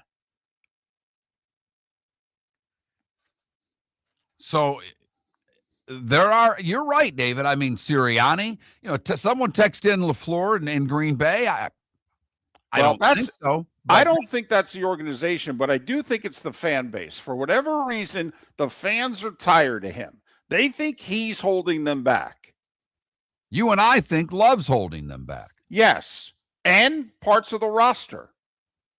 Okay, but there are Packer fans, for whatever reason, they seem to believe that he was only a good coach when Aaron Rodgers was here. And since Aaron Rodgers, he's not that good a coach. We can find somebody else that looks just like him to accomplish what he's accomplishing with Jordan Love. Texter on the Pelican Roofing of Florida text line says, come on, David, they're going to sprinkle holy water on the entire team this week. Well, that's true. They may have to. They may have to shower in it to beat Houston. Yeah.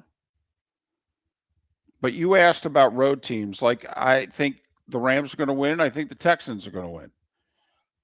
Now, Buffalo and Green Bay are toss-ups on the road. So would it be shocking if 4-1? No, it wouldn't be shocking. So it's a wild card weekend like I've not seen since we've gone to this format of 14 teams. The number of road teams with a legit shot at winning. Yeah, the 4-5 game always works out that way, but there are a lot more than that. Philadelphia is definitely, I understand why they're favorite. I think 5.5's a lot in that game.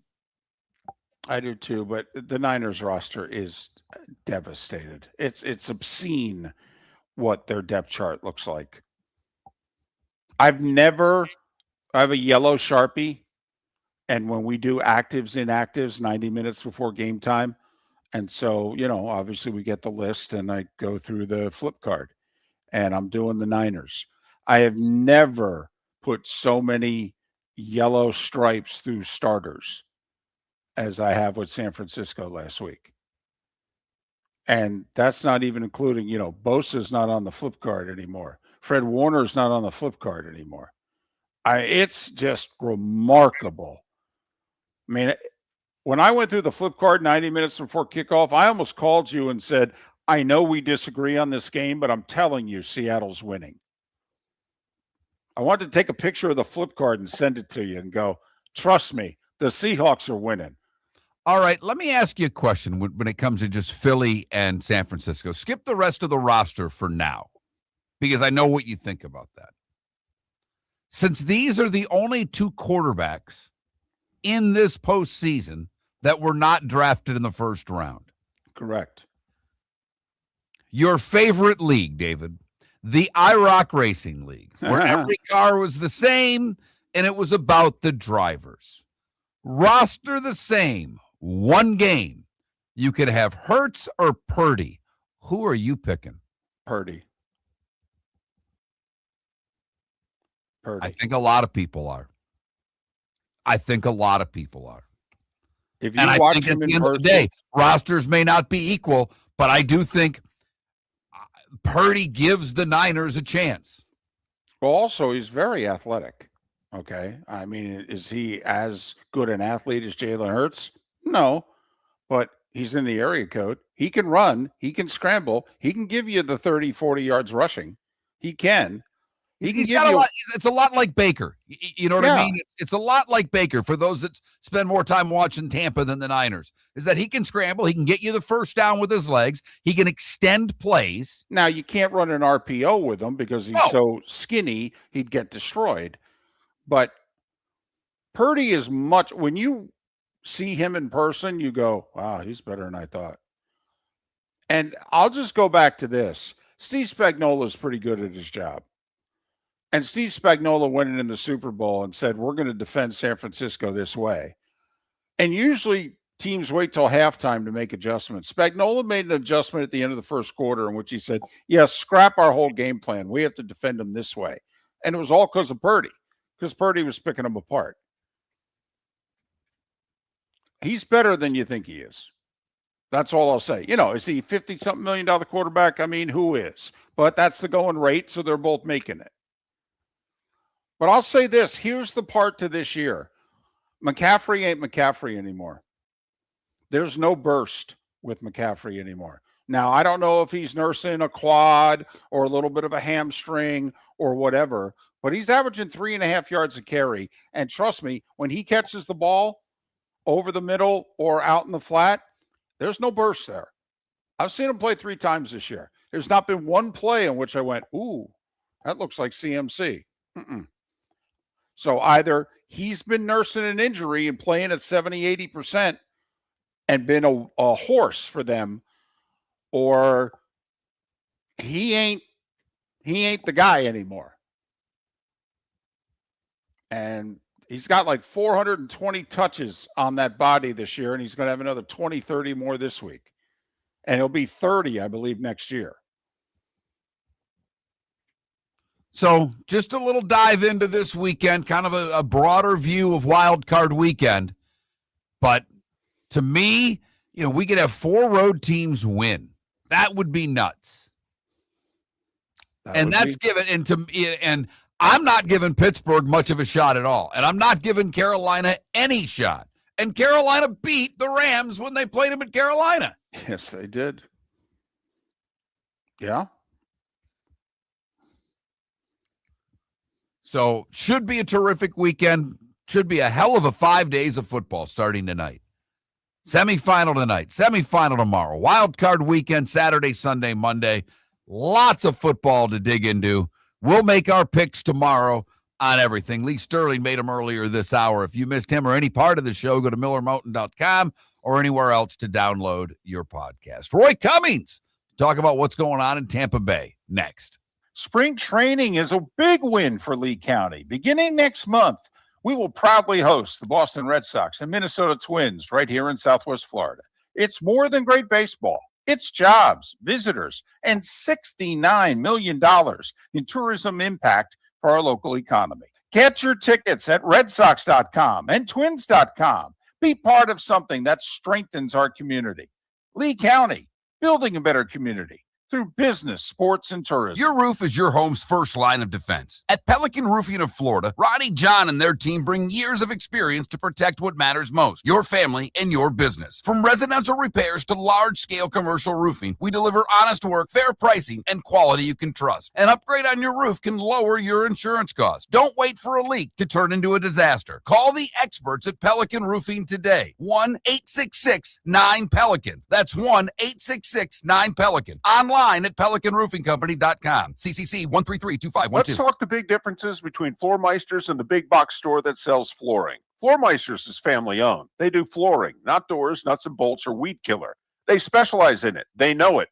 Floor Meisters backs their installer. So if there's ever an issue, good chance the boss, TJ, will come out and make it right. Floor Meisters prices beat the box stores every day of the week. When you think flooring, think Floor Meisters in Naples. FloorMeisters.com. Real people, real prices, real quality selection. The Floor Meisters, just keeping it real. Football season is back, and celebrate your game day with Jimmy the Beef Guy. We're talking tender, juicy Chicago beef sandwiches. Whether your party's for 10, 100, or 200, bring game day to your house with Jimmy the Beef Guy. The catering packages come with the beef, the gravy, the peppers, the bread, everything you need. 2 convenient locations, Fort Myers and Bonita Springs. Skip the ordinary and bring the beef. Jimmy the Beef Guy, Chicago flavor, Southwest Florida style. Call today or visit jimmythebeefguy.com. Tell him Miller and Moulton sent Mark Miller for Sleep Treatment Direct. They are helping me with sleep apnea. And by helping me, I mean curing me. No more CPAP machine, no more snoring, no more tossing, no more waking up exhausted. Their expert team got me the right treatment, fast and hassle-free. If you want to feel energized and get rid of your snoring, call Sleep Treatment Direct today. 444-1741. That's 239-444-1741. Sleep Treatment Direct. Sleep safe and sound. Play all night, play all day. Experience more in paradise. At Seminole Casino Hotel, we're bringing you more. With real cards and real dealers 24/7, this is the place where the action never ends. Now you can bet on your favorite team, roll the dice on craps, or spin the wheel for roulette. We've got your game. Plus, the Zigzag Girls Blackjack Pit features nonstop excitement and free drinks while you play. This is Seminole Casino Hotel, minutes away from more. For more information, visit moreinparadise.com. Must be 21 to play slots and table games. Concerned about your gambling? Call or text 1-833-PLAY-WISE. This is Miller and Moulton.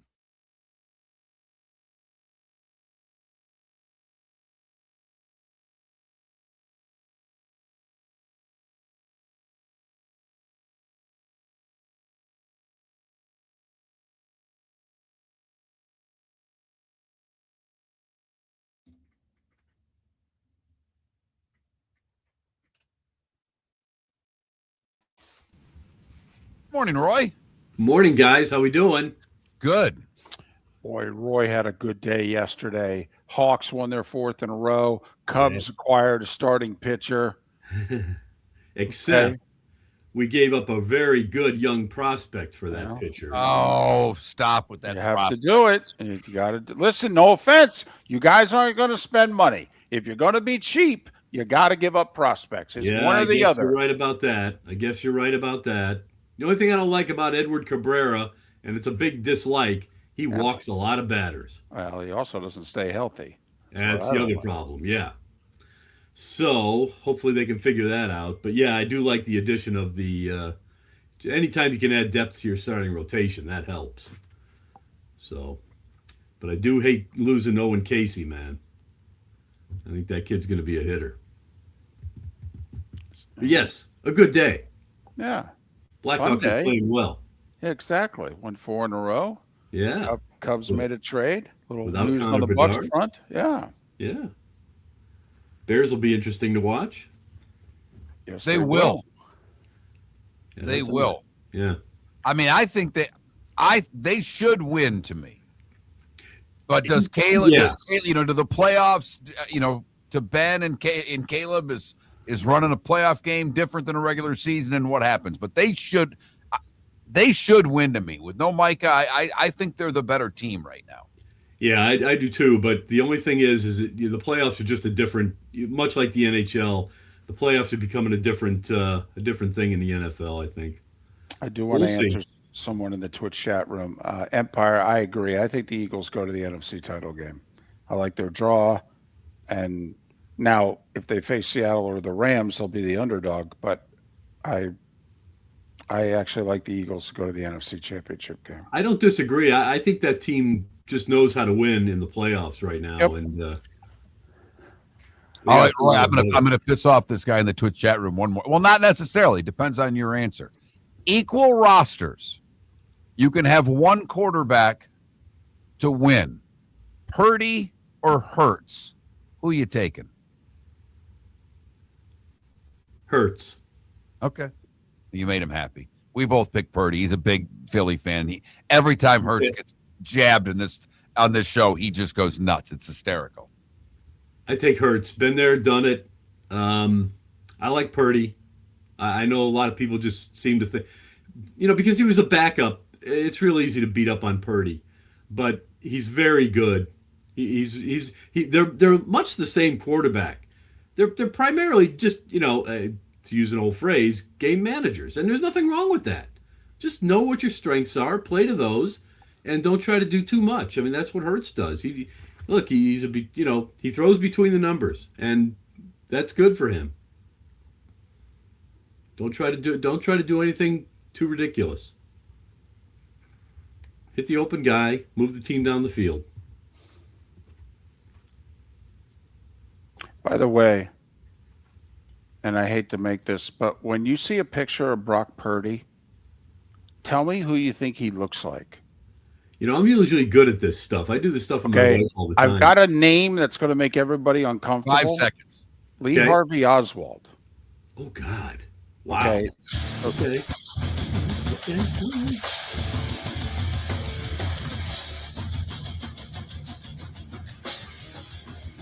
You're listening to Miller and Moulton, coming at you from the Floor Meister Studios. Floor Meisters, keeping it real. And now, here's Mark Miller and David Moulton. Halfway home on this Thursday, at least if you're in Jacksonville, Tampa, St. Pete, and Fort Myers, Naples. Final hour of the show. Live Oak and Lake City and surrounding areas. Port Charlotte, Venice and surrounding areas. We are Miller and Moulton. MillerandMoulton.com. Miller_Moulton on X. Our poll question is a simple one. Who do you think wins tonight, Miami or Ole Miss? The spread's 3.5. If you're into that sort of thing, who do you got? I think both Miller and Moulton have the Canes tonight. We're certainly rooting for the Canes. Coverage begins 7:30 Eastern on the 4-letter network. Roy Cummings, kind enough to join us once again. He covers the Bucs, Bay News 9, and Miller and Moulton. Follow Roy on X, r.Cummings, FHCN. Well, we find it funny that the only person from the Bucs organization doing any talking is Todd Bowles. Okay. That Todd Bowles let us know that Todd Bowles is coming back as coach. Is Jason Light home sick? Is he in the witness protection program? Anyway, your thoughts on the last 4 or 5 days in Bucs land. You've covered this team for a quarter century. You've seen it all. The disappointment of missing the playoffs, and now it looks as if begrudgingly they're bringing their coach back. Your thoughts? Yeah. First of all, it's gone pretty much the way I thought it would. And I'm not trying to brag here, but I mean, I think every step has happened just the way I expected it to happen. First of all, I never thought the Bucs would make a move on Monday. I figured that would wait at least a day, if not a week or two. And then I thought for sure, I didn't think for sure, but I thought there's probably a likelihood that Bowles comes back. And I said that in my own mind because of the candidates that were out there. I don't know that you can go out and get anybody significantly better. Kevin Stefanski, maybe, but outside of that, John Harbaugh? Okay, hold on. I'm thinking my mindset is set on Monday now. Gotcha. Okay. So now Tuesday comes around, and all of a sudden, John Harbaugh is available. And the Bucs, from what I hear, did exactly what I thought they would do, which is make a phone call. The word there is that phone call resulted in Harbaugh's people letting the Bucs know that John Harbaugh wants to bring in his own general manager. The Bucs are still committed to Jason Light and the hierarchy that they have, and that I think is where that fell apart. But what it says to me, guys, going forward is Todd Bowles says he's back based on a conversation he had with the Glazers, especially apparently, on Tuesday morning before the news of John Harbaugh broke. And now it suggests that if something else were to happen, this might still change. That's not unusual for the Bucs. For the word to come out that somebody's in and then all of a sudden he's gone. Don't forget, John Gruden, that took a while. Yeah. And it could happen again. So depends on what becomes available, although I don't really see much else out there coming available. If one of the playoff teams decides to move a coach, I think we go through it all again. And maybe the guy in Pittsburgh. But yes, Jason Light in particular. You know, there have been a lot of people on our show, Roy, that are diehard Bucs fans. And they want Bowles replaced. For the record, Miller and Moulton both think Bowles should be back. We do. But I've been a little more critical of the GM than most. You know, and I applauded when they got Reddick. There wasn't a lot of rushers out there. They got a guy that they thought could rush the passer. It was a total bust. His drafts on the defensive line have not been good. There are some bright spots, but there are some black holes, if you will, with his drafting. What's your assessment of the last, I don't know if you want to go, three, because they've been winning division, so it's hard to criticize them. But what's your assessment of Jason Light in the last, 3-4 years with the draft, with free agent signings, where he failed, where he's done well? I think he's in the top tier for sure, arguably top 5, if not top 3 GMs in the league. I think his drafting is exceptional given where they've drafted. He's never afraid to make a move on draft day. We all know that. He's going to have a trade or two in him. They usually work out pretty well. I think this is a very talented football team. I think it's got talent all throughout. Again, look at that running back room. Look at the receivers. For whatever reason that they picked up some of these guys, it's worked. Chris Godwin, Igbuka, the linemen they've drafted, Barton. These guys are all working out. Tristan Wirfs didn't make a mistake there. Luke Gedicke's actually worked out as much as I think they could still do better. Defensively, Jacob Parrish, some of the young kids they brought in on the secondary, they're darn good players. He's done it without much room under the cap. And he also lets his coach run his football team. And that, I think, is where the problems have come. Look, the Bucs have never been good defensively under Todd Bowles against the pass. That's a problem. I'm not sure if it's the 3-4 scheme that's not working, the lack of an edge rusher that's not working, but I'm also getting word that this lack of an edge rusher has a lot to do with Todd Bowles and the way he wants the defense to run, to work, that it's not an edge rusher type scheme. And maybe Jason Licht and he are kind of butting heads a little bit. Jason Licht obviously wants that edge rusher. I know he does. He's always wanted it. But he having a hard time finding one that really fits in the scheme that they're in for a couple of reasons. Money's one of them. Draft position's another.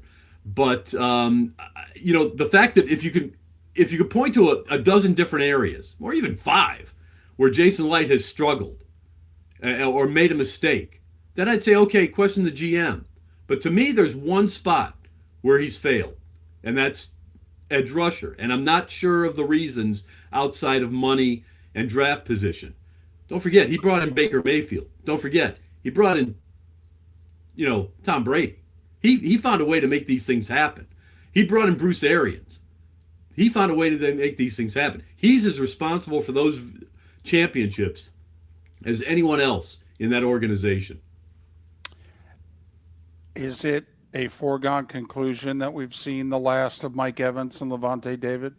No, it's not. I don't think Mike Evans wants to go out this way, number one. I think he wants to finish up healthy, as if possible. I think he feels this was like a lost season. I think he wants to prove once again that he can be a 1,000-yard receiver. I think he wants to continue to play under Baker Mayfield. I think the Bucs want him, need him.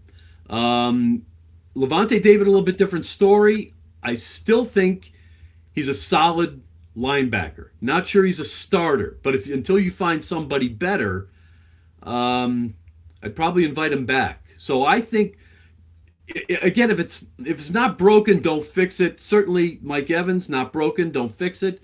Bring him in if you can. Keep him. If you can.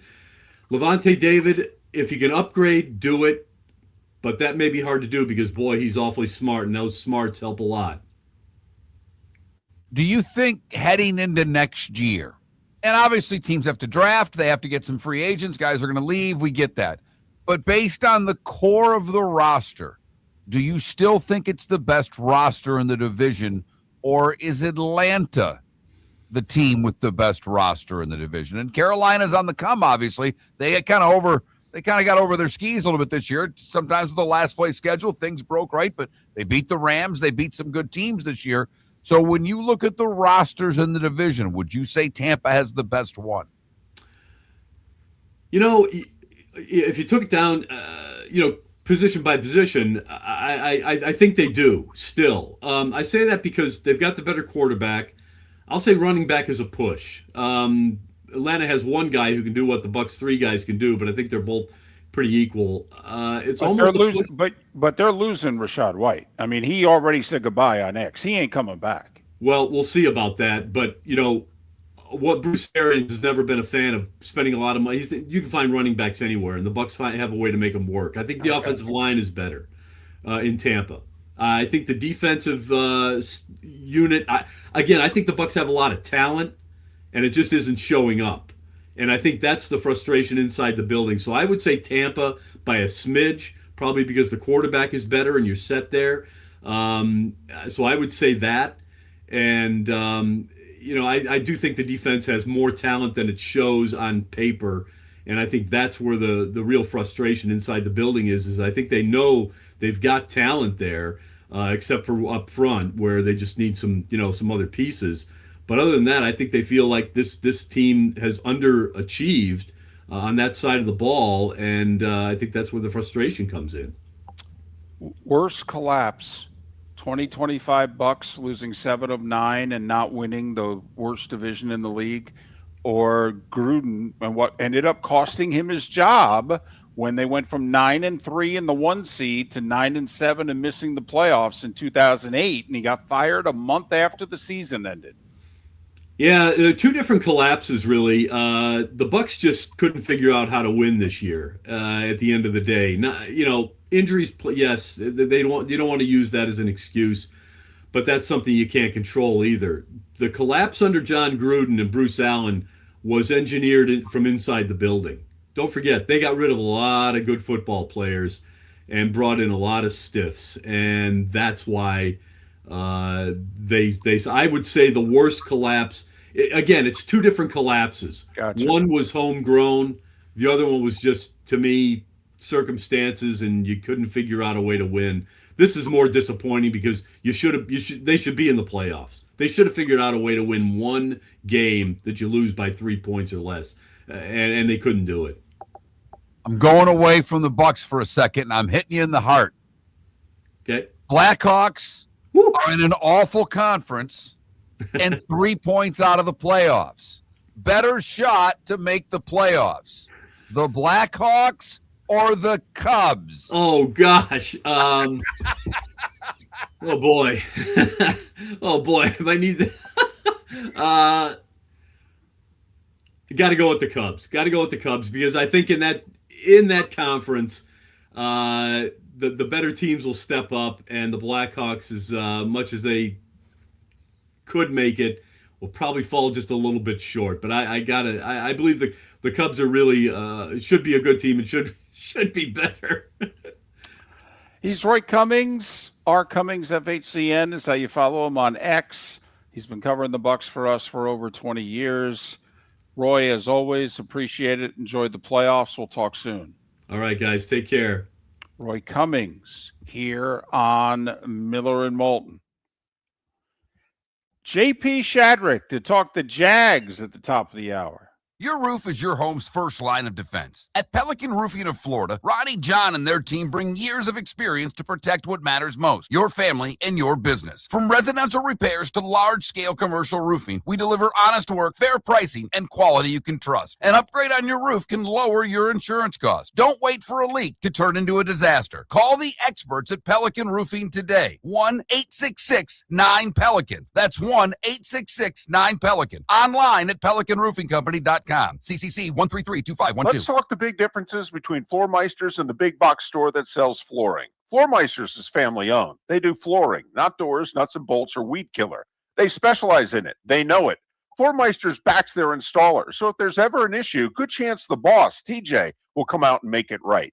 Floor Meisters prices beat the box stores every day of the week. When you think flooring, think Floor Meisters in Naples. FloorMeisters.com. Real people, real prices, real quality selection. The Floor Meisters, just keeping it real. American Paint Supplies, for nearly 30 years, is your one-stop shop for all your coating needs. If you are a designer, a contractor, a professional painter, or a weekend warrior, American Paint Supplies is the place where experts go to get expert solutions. At 6100 Shirley Street in Naples off of Pine Ridge, American Paint Supplies delivers the best solutions with the best products with the best support. Meet Gene and his team today at American Paint Supplies. Call 239-566-2700. That's 566-2700 or online at AmericanPaintSupplies.net. Spring training is a big win for Lee County. Beginning next month, we will proudly host the Boston Red Sox and Minnesota Twins right here in Southwest Florida.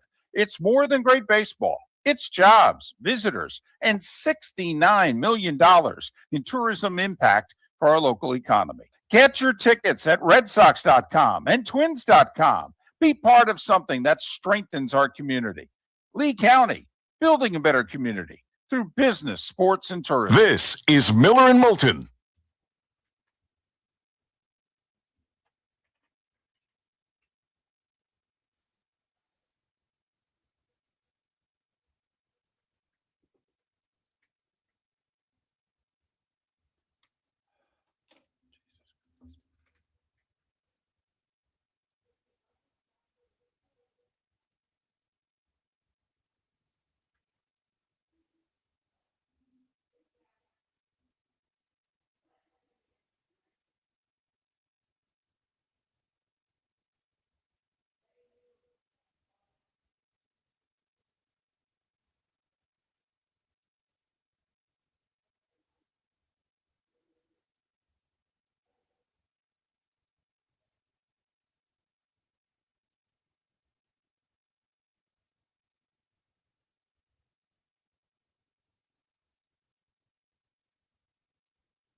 I don't, Left Twix.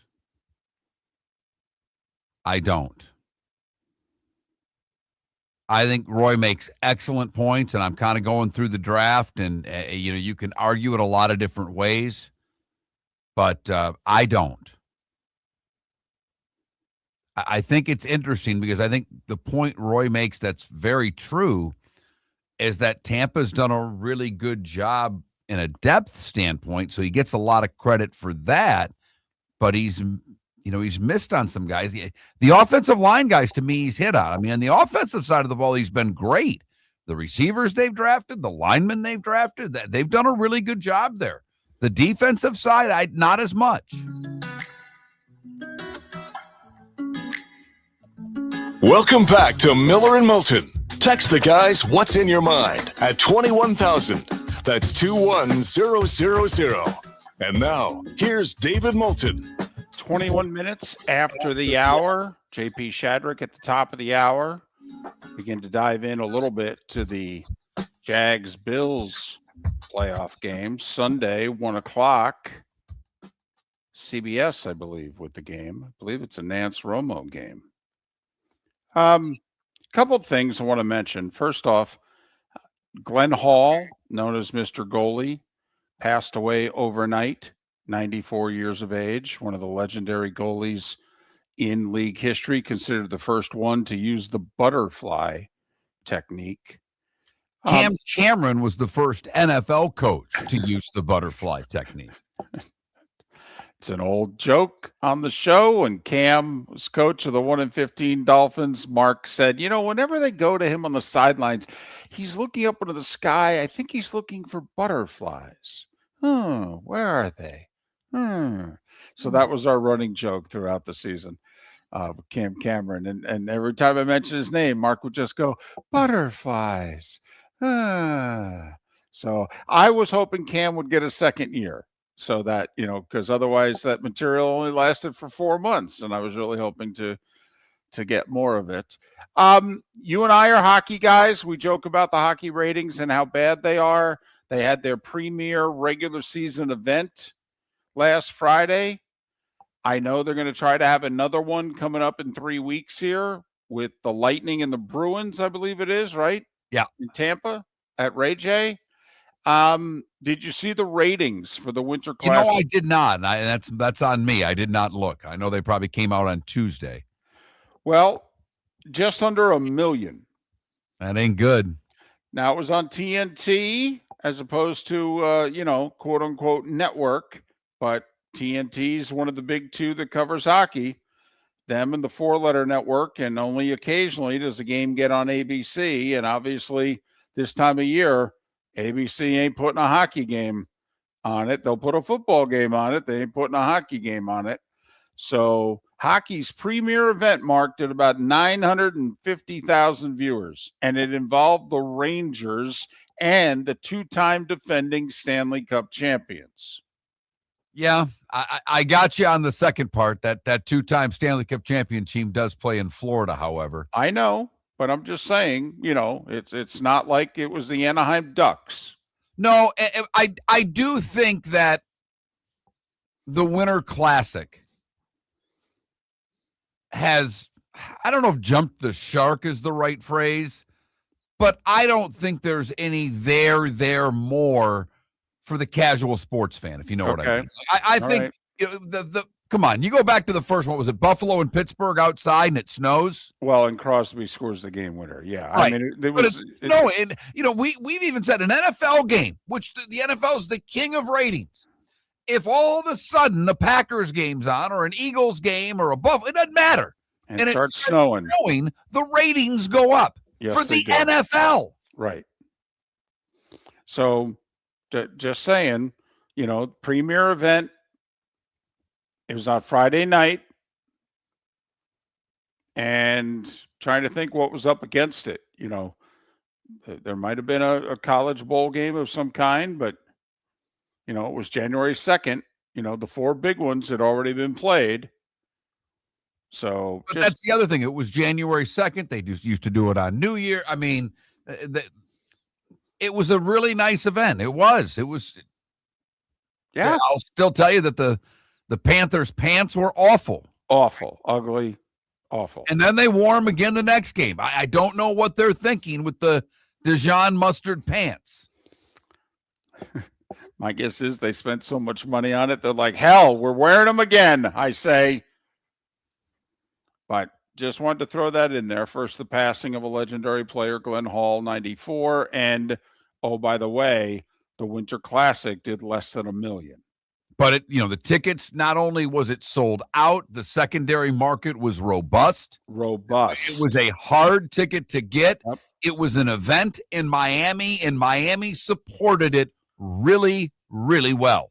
But this is why the NHL is back in the Olympics. They can't get people to watch their product. Despite people in the sports world going, oh, it's the best playoffs. I mean, Charles Barkley thinks it's the best playoffs. Is doing NBA playoffs going, well, this ain't as good as the Stanley Cup playoffs, blah, blah, blah. I mean, but this sport cannot get people to watch it. I did think it was fun. They had a couple of Marlins players sitting up front wearing the Panthers jerseys, and they were mic'd up. And in their conversation, because the one, didn't know hockey at all. The one did. And there was a power play. And the conversation between the two Marlins players went, wouldn't this be something in baseball? If somebody did something and you had to take an infielder out, and they're having a conversation, they're like, I think the second baseman you'd take out. And I just thought it was, a fun conversation. I agree. But we talk about what is big time sports. It's a television show. And the NHL can't be a popular TV show. They just can't pull it off. And they've had so many storylines over so many years, elite players, dynasties, you name it. All right. The 4-letter network behind it, the 4-letter network ignoring it for 20 years. I mean, you name it. They can't get people to watch their product. And yet their arenas are like 96% sold out and the tickets ain't cheap. Like you just said, Mark, that Winter Classic, that was an expensive ticket. It was sold out. And let me tell you what they were paying on the secondary market. They were getting more on the secondary market for tickets than I'll probably get on the secondary market for my Pittsburgh Steelers playoff tickets, David. Oh, I don't think there's any doubt about it. I know there isn't because we haven't sold them yet. So just, story worth mentioning anyway. And you're right. The Olympics right around the corner. Yeah, they are a month away. And the league's going to shut down for almost 3 full weeks. Will anyone notice? Yeah. Will anyone notice? And will anyone watch the product? And, the Olympics, the U.S. will be good. And they have a very easy draw, by the way. They're going to steamroll into the quarterfinals. But that doesn't mean they do anything once they get there. Nope. Because Finland's good. Sweden's good. Germany's now not half bad and can steal. There are nations now that can steal a game, if you will. And at least to me, and I don't know if you agree with me, and I get all the reasons why. I understand. But is it truly Olympic hockey if there's not a Russian team? No, it's not. It's a watered-down tournament. There's no other way to say it. But to show you, and yes, this was a very long time ago, but part of the reason that, the 1980 team was what it was all their games were on ABC. There was no CNBC, USA Network. There was, no place to put the game. We saw every second of all 5 preliminary games. And we saw obviously every second of the semifinal and the final. Take a look at where the United States Olympic Games are going to be on. Leading up to like the quarterfinals and semifinals, I think the best network they're on, Mark, is USA Network. NBC ain't putting them in prime time. Hockey? No, they want ratings.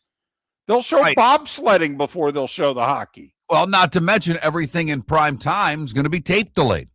Right? Because it's in Italy. So I mean, the hockey is going to be a bonus for Miller and Moulton. I'm going to be jacked. I'm going to be leaving the show going, let's watch some hockey. I know. How much of it will be played during our show? Oh, boy. But so anyway, worth mentioning, a lot of tentacles to the story. Okay, it's considered a major professional league, but when it comes to television, it ain't even in the area code of the others. Not even close. No, it's actually closer to the Premier League numbers in this country than it is to any other pro sport in this country.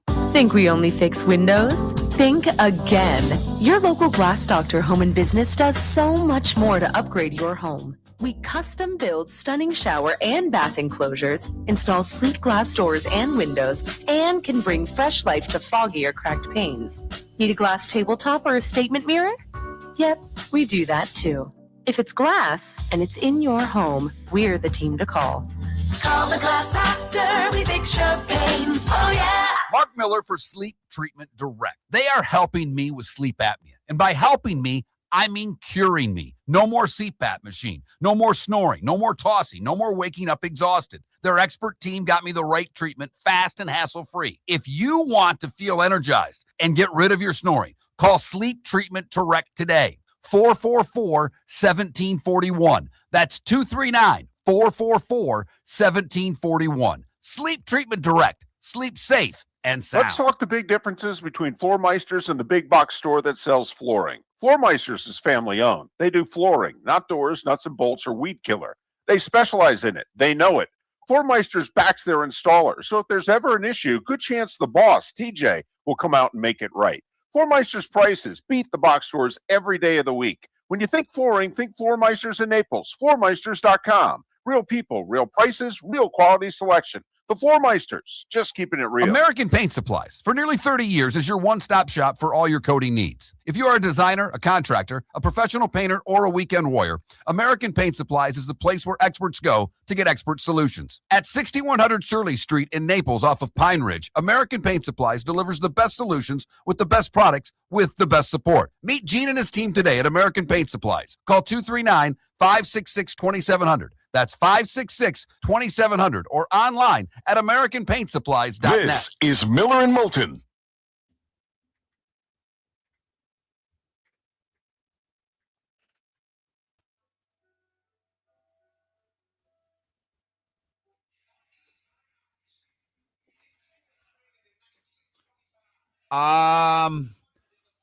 For sure with Caitlin they did. There's no question. I don't know what like their let me look up what the WNBA finals did versus the Stanley Cup finals.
Similar.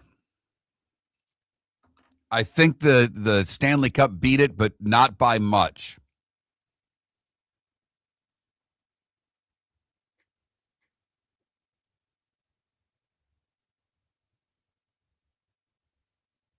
I saw, and just a quick search, I saw 1.9 million for the WNBA, 2.5 million for the Stanley Cup finals. So they're in the same area code.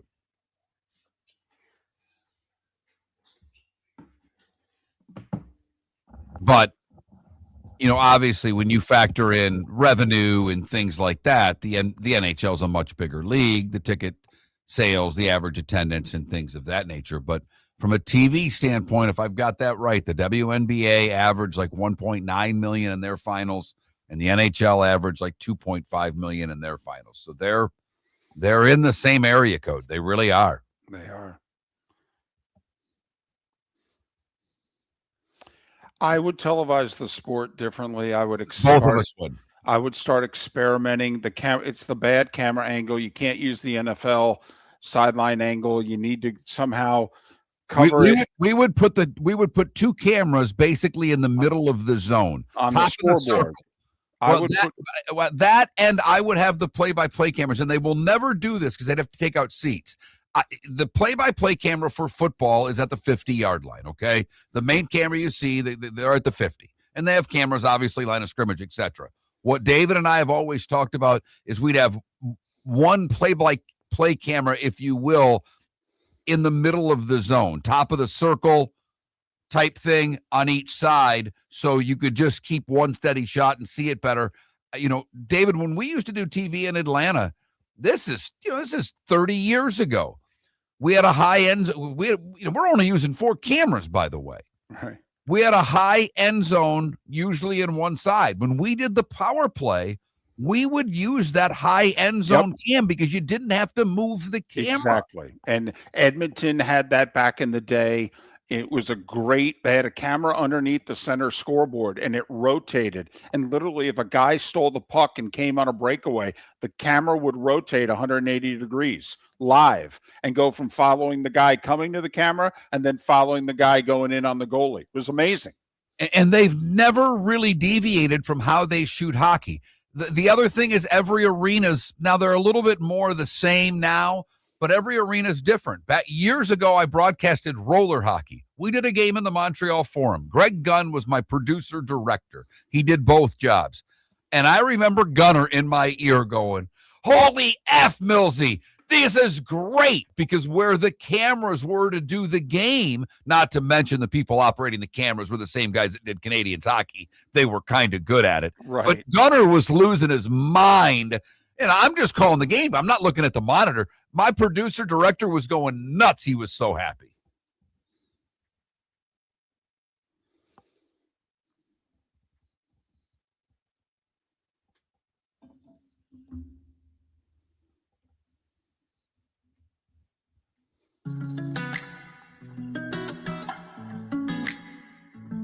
Welcome back to Miller and Moulton. Text the guys what's in your mind at 21,000. That's 21000. And now, here's David Moulton. 22 minutes, still JP Shadrick joins us at the top of the hour. Miller and Moulton, millerandmoulton.com, Miller_Moulton on X. All right, Miami and Ole Miss tonight. Fiesta Bowl, Arizona. Tickets are very affordable. Don't laugh. There's still time for you to go jump on a plane, fly there, buy your tickets, okay, and then fly back, and it'll be a hell of a lot cheaper than if you're saving up for next week's championship game. My goodness, what tickets are already on the market for in that game. But hey, let's talk the significance of this game and also the game itself. You and I both have Miami winning, correct? That is correct. I have 31-24. Don't know if you have a score in mind, which would be the over, by the way. The over's at 52.5. But I'm going over. I wouldn't bet the over, but my prediction was over. I hadn't really thought about a score.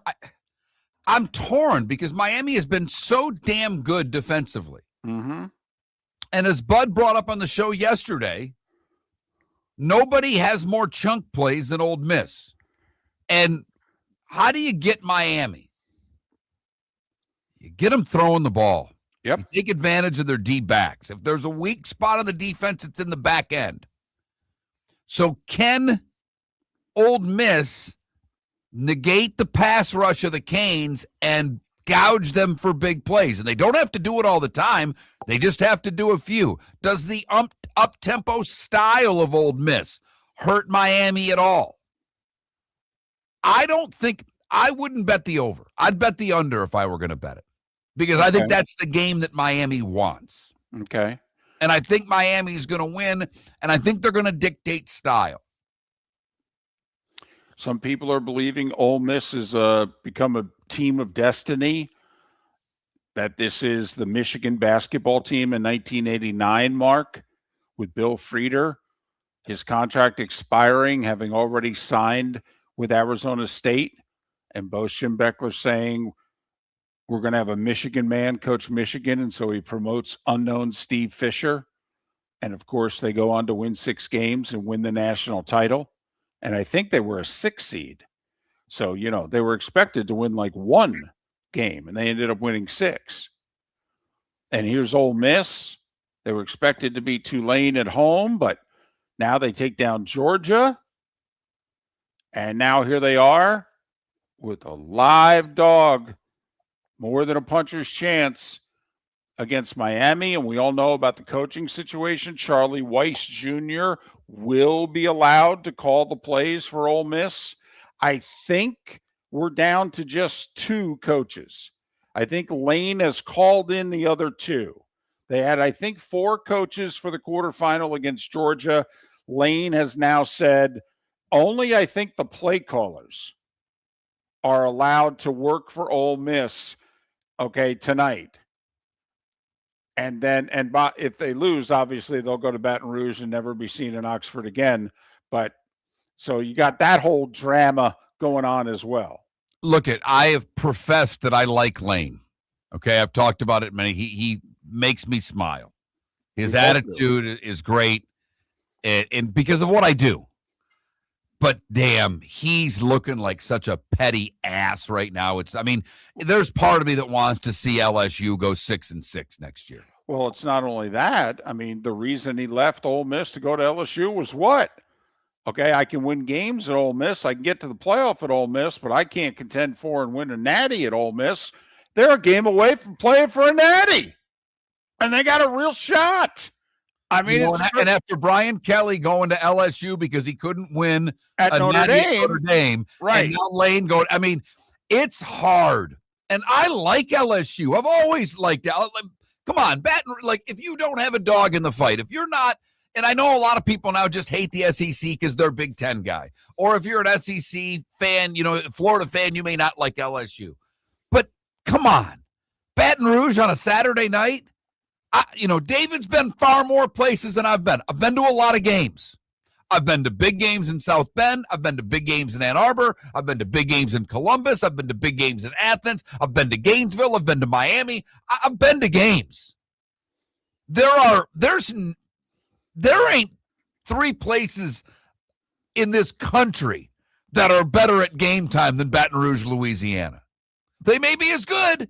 No, I've not been to Green Bay, not been to Kansas City. I've been to a bunch in Pittsburgh. Been to the Patriots games when they were the Patriots. There ain't 3 places that are Baton Rouge on a Saturday. There just are not. And right now, with the way Lane's acting, if they go 3-9 next year, I'd laugh my ass off. I think most of the country would. I don't think there's any doubt about it. There were 49 states rooting for Indiana against Alabama. There are going to be 49 states rooting against LSU every week next year. No question about it. And whatever image repair Lane had done while he was at Ole Miss and FAU, you can get rid of all that. That's been destroyed in the last 4 weeks. That's for sure. But let's talk big picture. Since you and I think the Canes will win, we'll see if we're right. So if Miami wins, the significance for A, the ACC, but also B, the significance of 3rd year in a row, the SEC not in the championship game. And obviously, for the 3rd year in a row, there's going to be a Big Ten team in the game. And they're going to be favored to win for the 3rd year in a row. But the significance, big picture, Mark, this is a sport based on public opinion, image, etc. Okay, the significance, if Miami wins ACC in the title game. By the way, last ACC team to play for the championship was Clemson against Joe Burrow's LSU team. That was the 2019 season. And there hasn't been an ACC team not named Clemson that's played for the national championship since the Noles won it 12 years ago. So what do you think, big picture, Mark? Do you think this game, ACC against SEC, it would certainly mean, quote, Miami is back. It would mean, wow, third year in a row, no SEC team in the title game. Think about it. We've had Washington in the title game. Hell, we've had TCU in the title game. Okay, Notre Dame in the title game. Miami back in the title game. We can't get an SEC team in the title game? No, David, it's extremely relevant. All the points you made are incredibly valid. And the other part, and Bud kind of alluded to this yesterday, if Ole Miss wins, then the SEC is going to be pounding their chest going, this isn't even one of our best teams. No, hell. I mean, they deserved the bid in the playoffs, but hell, they were probably no bet fourth, fifth best team in the league this year. That's how good our league is. So, yes. And the other side of that then is, if they win, what does it do to the ACC? Which is now a one-bid league. Yeah. It's a one-bid league until proven otherwise. And I know they got 2 in last year, but going forward, how much better particularly if Miami loses tonight, how much better is the ACC than the Big 12? Top to bottom. I think a lot is on the line, big picture, in this game tonight. Miami and Ole Miss don't care. Their fans don't care, nor should they. But I do think big picture, and not just bragging rights. I'm talking about impressions, how conferences are going to be viewed and talked about for the next 8 months. I think this game has real significance, far more than, quite frankly, the winner of Indiana-Oregon. And Bob watching on YouTube says, who cares what conference a team's in? The sport. Yeah, unfortunately. The conferences, the teams, as we've been talking about throughout the week. So much in this sport is predicated on what? Preseason polls. Bob, I wish you were right. And you are right. Okay, but the problem is the power people who shape the sport. It's a sport shaped by public opinion. They care greatly about conference alignment, power, etc. I wish they didn't. I wish it was the NFL that the only, NFC, AFC. I wish we could do that. But we don't. Miller and Moulton had their dream. We'd shrink the conferences, go back to what it was 30, 40 years ago. We'd have the Big 8 back. We'd have the Pac-10 back. Please. Notice I said Pac-10. I was going to say, Mark, 30, 40 years ago, I think you and I'd go back to like 2019. That's it. Can I get the Pac-12 back, please? Okay, no, maybe. I got to go back. I got to go back to at least pre-Nebraska in the Big 10. Okay. I need Nebraska in the Big 12. Okay. All right. So can you just go, right? Can you go that far for me, David? Okay. So 15 years ago, we put A&M and Missouri back in the Big 12. We put Nebraska also in the Big 12. Okay. I'll give you 2009, 2010. I'll go back that far. I may. Now that I've got you leaning, I may want Arkansas to go back to the Southwest Conference. Oh, I don't know. At the end of the day, I don't care where Colorado is. Big 12, Pac-12, I don't give a damn. Sorry. Sometimes that happens to Miller and Moulton. So that's what we got going on here. Miami, Ole Miss tonight. In the Fiesta Bowl in Arizona. Miami favored by 3.5. Over-unders 52.5. Give or take a half a point. Vegas has this game 28-24 Canes. Oh, I'd sign up for that sucker right now. I do think the other part of this, and with Chambliss, trying to get that 6th year to come back to Ole Miss, and by the way, I think he's going to win. do we think is this because Lane left? The NIL money's still there in Oxford. Don't kid yourself. It is. Bud referenced it like 6 weeks ago, in which he's like, Ole Miss has got the collective thing going. And they're keeping a lot of their players, and Lane's not getting the guys that he thought he might get to jump and come with him to LSU. Right. So Ole Miss, at least right now on the surface, we'll see. Are they a flash in the pan, or do they continue to be a relevant team in the SEC? Because Indiana, with the money they're spending, doesn't look like they're going away. And who would have thought heading in, Indiana was preseason 20, and they're a game away from playing for the Natty. And Ole Miss, Oregon's not going anywhere. The Buckeyes aren't going anywhere. As much as it pains me to say, Michigan made a great hire, and this just in. They've got a little bit of money in Ann Arbor. Penn State's killing it in the portal. And USC, they think, is about to, in a year or so, do what Miami is doing this year, and dare we say, be back. But that's the other thing here. It's been a generation. Miami played for and lost the national championship 23 years ago on the very field that they're playing on tonight. And Miami has not but 2 times in those 23 years seriously contended to get in the national championship picture in November since. 2 times in 23 years.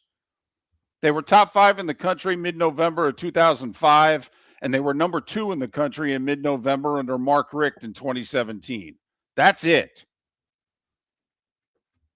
If Miami can win this game and play for the national championship at home, and the Canes played a few Orange Bowls in which if they won, they were the champion, and a couple times they did. So Ole Miss is playing for the SEC, but the Canes are playing to be back. And Mark and I and many others remember what the college football world was like when Miami was Miami, when they were the U. And you know what, Bob, who asked the question, what difference does it matter what conference a team's in? To Miami, it doesn't. Miami's all about the U. Yep. They could give a rat's you-know-what about the ACC. The Big Ten cares about the Big Ten. They do, but not like the SEC, who chant SEC at games. Miami's in it for Miami. They don't give a damn about Clemson. They don't give a damn about Florida State. They don't give a damn about the ACC. They care about the U. And tomorrow at this time, they could be playing for the national championship. Oh, boy. You want to talk about awakening a sleeping giant. But the golden boy at quarterback, Carson Beck, who got paid more than any other transfer quarterback in the country, against a guy who in the portal was ranked the 60th best portal quarterback, who played at Ferris State. JP Shadrick, next. The Cape Coral Police Department is growing, and they want you to be a part of it. Hiring new officers. Starting pay is between $74,000 and $90,000, depending on your experience. And with a $10,000 hiring bonus, you could be making $100,000. Enjoy paid holidays, off-duty details, plenty of OT opportunities.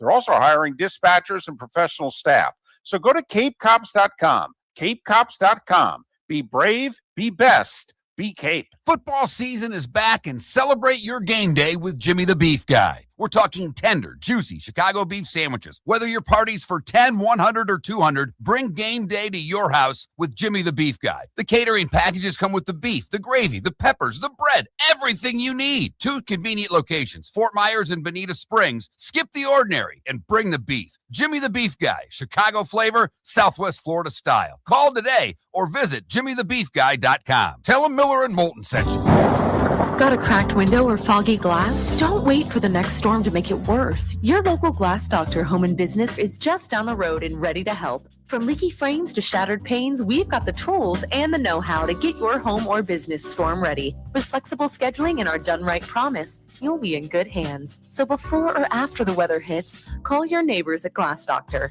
Glass Doctor, Glass Doctor.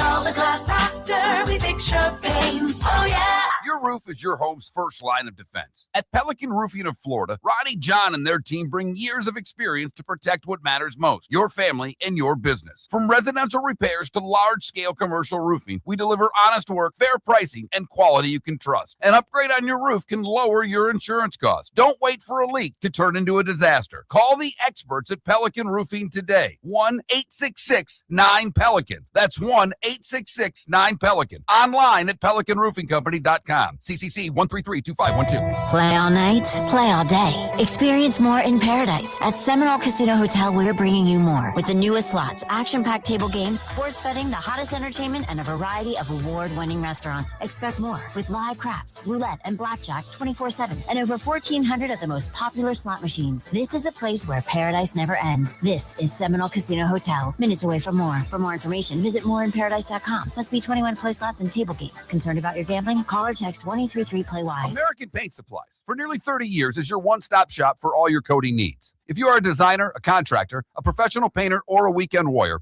American Paint Supplies is the place where experts go to get expert solutions. At 6100 Shirley Street in Naples off of Pine Ridge, American Paint Supplies delivers the best solutions with the best products with the best support. Meet Gene and his team today at American Paint Supplies. Call 239-566-2700. That's 566-2700 or online at AmericanPaintSupplies.net. This is Miller and Moulton.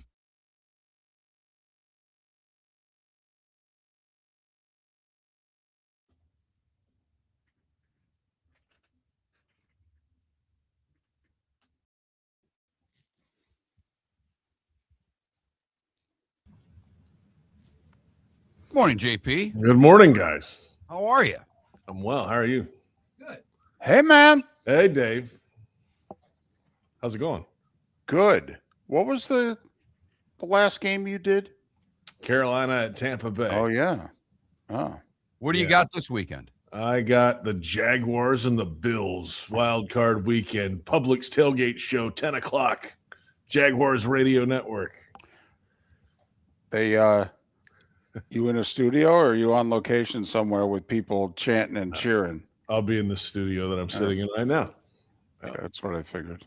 I don't know what the plans are for like if we do on location. I know last time we went to the AFC game, we didn't go. Like we were here in the studio, but that was You didn't go to 8 KC? years. Nope. Okay. So we would definitely, if we get to the big one, go out there. But like, I don't, last AFC Championship, we didn't even go to that. So Wow. it was in Foxborough. Yeah, I know. Wow. And in theory, you could go there again. In theory, got to win. Yes, I said in theory. By the way, if by chance you guys get a crazy idea, you win, you're playing New England. If they can't get you anything nearby, do Providence. It's arguably closer than Boston, and God I'm gonna knows it's guess- cheaper. I'm going to guess the team is down there. That's my gut. I think they go fly in and out of there. That's my guess. Okay. We went there 2017. We went for training camp. So, which is a wild experience to begin with, because you're walking around Gillette Stadium underneath the bowels of it, right by all the Patriots locker room and all that stuff, and during the middle of the dynasty, and you walk out on the practice field there, and there's 15,000 people at practice, and anybody that's under 15 years old has a number 12 jersey on, not knowing that they used to stink, and they grew up in that whole thing. So, and then we were there for 3 days, and then of course those teams met in the AFC Championship game that year, which was wild, So, JP, are you a Billy Strings guy at all?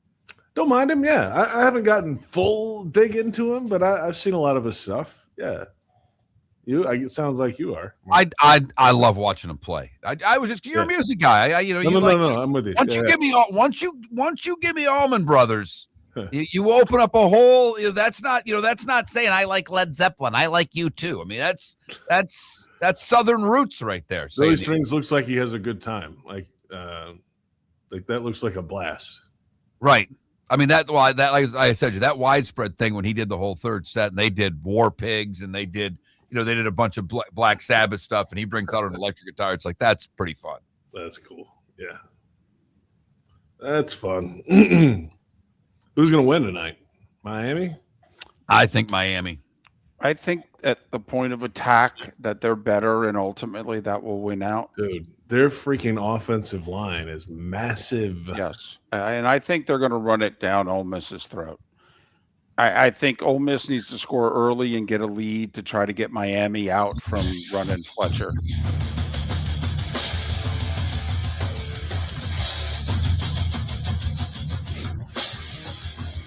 You're listening to Miller and Moulton, coming at you from the Floor Meister Studios. Floor Meisters, keeping it real. And now, here's Mark Miller and David Moulton.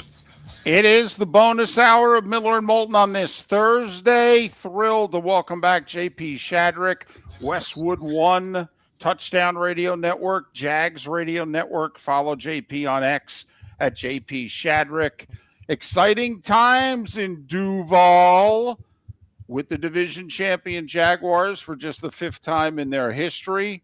And JP, they get to keep playing the no respect underdog card again, despite winning 13 games and having won 8 in a row. I mean, if America doesn't know by now, they're about to find out. Okay. Like, this team is so disrespected every single week, every single thing.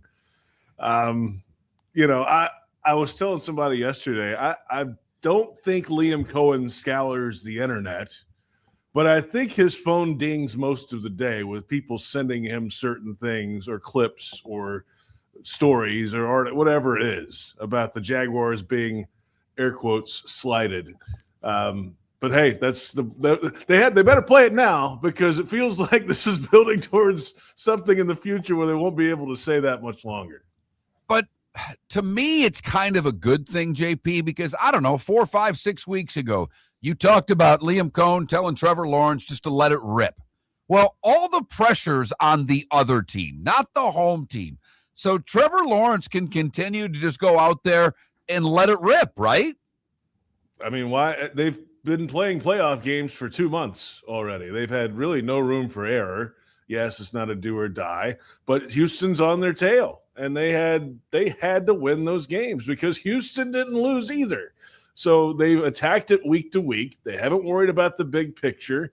They haven't worried about the division title. They just worried about the task at hand, and that's certainly what you have to do in the playoff, 1 week at a time. And I don't think they have to change their stripes at all. I think they keep rolling with the way the offense has been going. Let Trevor, if they trusted to throw it around. Now, this is a team that, in theory, you should be able to run on a little bit, which they want to do. They want to be physical, but the hot hand is Trevor Lawrence, and I think they're just going to go play the style of game that they've been playing for 2 months and let it go. And I mean, why not? Hey, he might throw a pick. He's thrown 4 in a playoff game before. We've seen that. But that's the philosophy here. You might throw 1. That's cool. We got your back. You'll throw 3 deep balls, and that's fine. The Jags rushing defense has been top 5 of the league, if not top 3 of the league all year. Nobody runs the ball better than Buffalo. This is strength against strength, an elite tailback, and obviously Superman at quarterback. Don't you think that's really the game? Okay, the Bills have to run for their 160-plus yards a game, or else they're vulnerable elsewhere. Has anybody run the ball on the Jags this year? They haven't allowed a running back over 75 yards this year. All year. Jonathan Taylor twice, by the way, under that. So, I mean, it has been week after week. It's been consistent. They have been a little more sturdy in the middle than I think a lot of people thought coming out of training camp. Devon Hamilton's been playing really well, the nose tackle. Austin Johnson's been coming in and subbing him out some, which is good. They've moved Armstead inside, right, which is okay. He's more kind of up the field guy, but he's been playing well. And then Trayvon Walker sets the edge and in pass rushing situations can move inside. So it starts there, and the linebackers are playing downhill. Devin Lloyd's out of his mind. I mean, they bring in the extra safety a lot. They'll play 3 safety looks and bring a guy down in the box, Andrew Wingard. Antonio Johnson can be a physical player. So they've got all this going right now. And it's not, it's not like there's a superstar in defense. But you don't need that in run defense. You need everybody playing in the right spot and staying in gaps and playing their 111th, as the guys like to say. And they've been doing that better than any defense in the NFL this year. Number 1 in rush defense, and it's not close. It's the best rush defense in Jaguars history, by the way. The lowest average allowed ever in 31 years. The Bills, on the other hand, are not a very good rushing defense, and that does fit in. And Jacksonville's done this complimentary. I mean, their numbers, rushing and passing, neither are off the board, but combined, they're really good. You've talked about it all year, JP. They want to run. This looks like a team you can run the ball against. It looks like it, and then that's a good thing about Liam Cohen, Anthony Campanelli on the defensive side, the coordinator. I mean, if they're in the game and it's not going like they expect, they're not going to pound their head against the wall and keep doing the same thing and just, we're going to run the ball no matter what. No, they can adjust and make changes, and they've been able to do that mid-game a lot this year. So, yeah, the run game might be out there early, or you know what? They might come up and stuff the run and make that a priority. Well, then you got to adjust and find a way down the field. They've been able to do that a lot this year. I do think that, the last 3 weeks or so, especially, the carries for ETN have come off a little bit. But, I mean, Trevor Lawrence is dealing it. So that's kind of just been the way those games have gone. Well, you're not going to run it against Tennessee up the middle with those 2 defensive tackles. So the game plan against a terrible secondary, guess what? We're going to throw it today, boys. So get ready. Besides Trevor, key guys who have playoff experience for the Jags. It was only 3 years ago that they made the playoffs, beat the Chargers, lost a close game in Kansas City to the Chiefs. Key players besides Trevor that have playoff experience. Let's see. We're going down the roster here. ETN was on that team. Walker Little was on that team. There's other guys that have experience as well. Robert Hainsey, who is a center, of course. McCary was with the Ravens. Those guys have played. Jacoby Myers was in New England. Sure. That's all on offense. Then on defense, I mean, you got Josh Hines-Allen. You got Trayvon. You got Devin Lloyd, who didn't play a lot in that game. You got Wingard. So, I mean, there's like 13 of the free agent guys that have some playoff experience, and then there's a handful of those guys that played in that 2022 playoff run. And Smoot actually was on the 2017 team as well. DeJuan Smoot, defensive lineman. He's the only one left. So, but he was kind of a backup and didn't really play in that playoff run. All right. If there's been one area that's been able to get to Jacksonville in that defense, has been covering tight ends. Buffalo has a good one. Now, we talked about this before. I feel like is this a segment from like 2 months ago? Yes, it is. It's been it's a weak spot. So I mean, that it is. Obviously, stopping Cook's the most important thing. Josh Allen, but Kincaid's pretty good. Is that worrisome to you for this defense? Well, they got 2 of them, Kincaid and Knox. I mean, they use them both. They run a bunch of 12 personnel in the 2 tight end looks. So that's just going to be what it is. They're going to go a little heavier, and then you got to play over the middle as linebackers and cover well. And I think that's where the extra safety look comes in the run game. Yeah, but you know what? You need somebody that can handle a guy like that after he makes a catch and not let him run wild. That's the key. I mean, and we talked about it before. Wingard has had some issues with that, the safety, and so we'll see what they have in mind. I would doubt that they're going to put him one-on-one on a guy this week. David, he keeps this up. I'm just going to record my questions for next week. You can press play, okay? Yeah. And by the way, keep his response in the middle of the question too. I want the question and him going, "You're going to ask me this every week," and then you finishing your question. Yes, I want the whole thing, and we'll just play it. God, you guys haven't had a lot of these home playoff games. Yeah, that dramatic comeback 3 years ago. Yeah. The 2017 beat the Bills in the first round, 10-3. Right. Yep. Josh Allen. It wasn't Josh Allen, though. It was before Tyrod. Josh Allen. It was Right, Tyrod yeah. Taylor. Yeah. Mhm. So, you know who hasn't won a road playoff game since I was in 5th grade? Josh Allen, the The Bills. Buffalo Bills. Yeah, Jim Kelly Okay. and the boys, right? You got That's to go. right. Miami, I think. I think it was the AFC Dolphins. Championship game against the Dolphins in January of '93. 1992 season, correct. And Who that was your 5th grade teacher, and did that teacher like you? I had Mrs. Payne and Mrs. Cook. Mrs. Cook did the social studies part. Mrs. Payne did the cursive writing. And we had 2 classes. We split between the portable trailers outside Jefferson County schools in Birmingham. Yes. And social studies and cursive writing served you very well going into You know what? Absolutely. Right. I mean, it's really carried me a long way. Your game notes have been spectacular. He's for the 30 only years. he's the only guy whose board is in cursive writing. Right. I can read my own chart, and that's, job security. Nobody else can.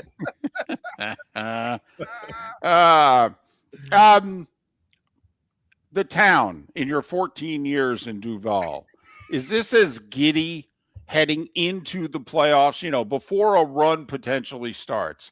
Is this as giddy as you remember Jacksonville before the playoffs starts? Well, I think there's a different feel now just because of the youthful exuberance of the leadership that comes with that.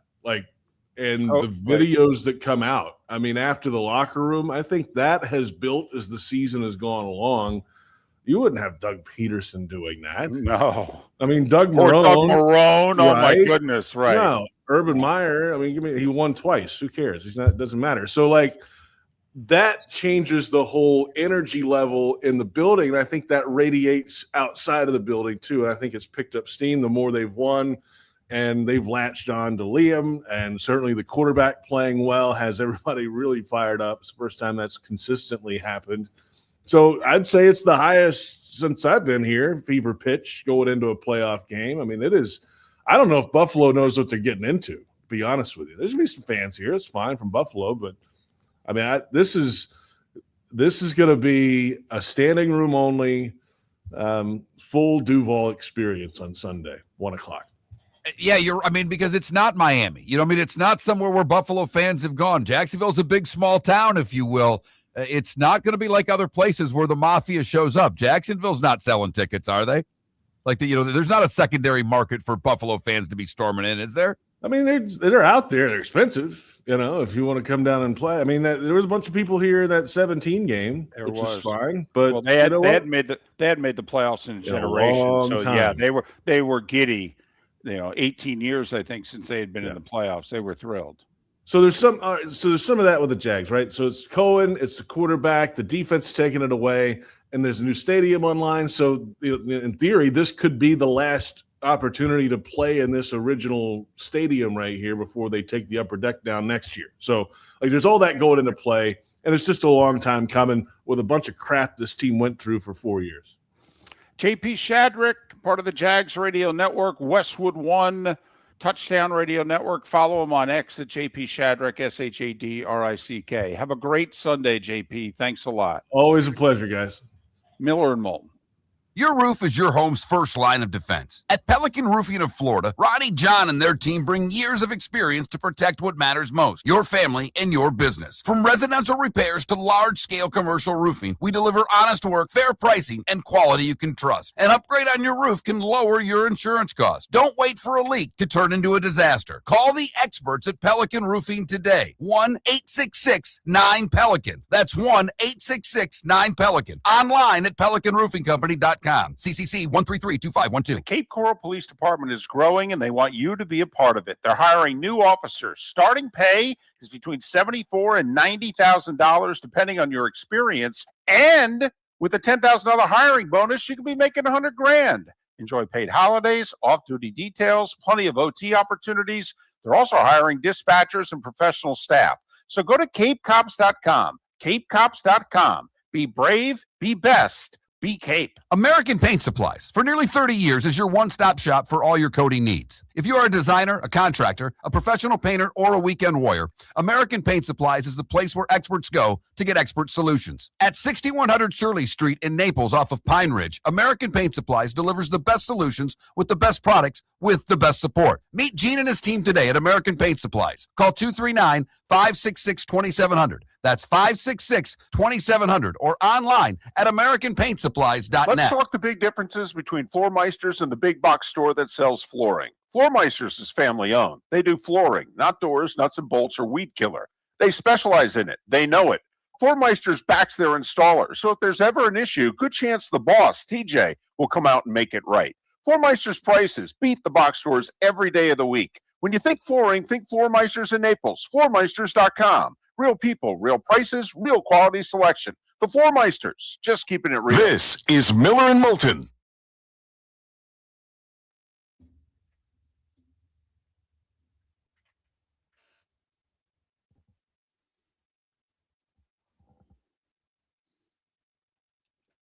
Literally tried for 2 minutes to find how to do a cursive font to thank him for that.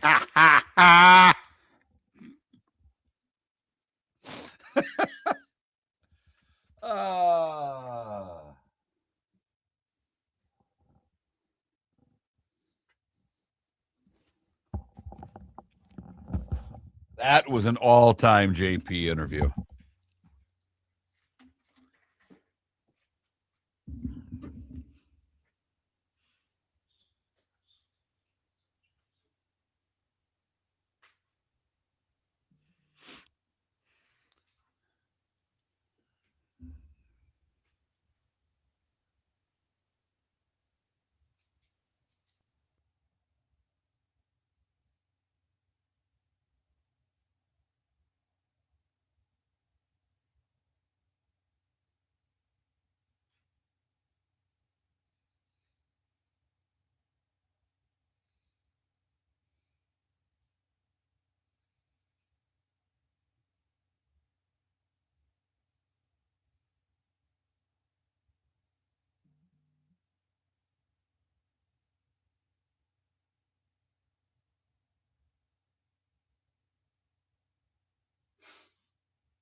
We have a whole generation of people who can't sign their name right now, Sonny.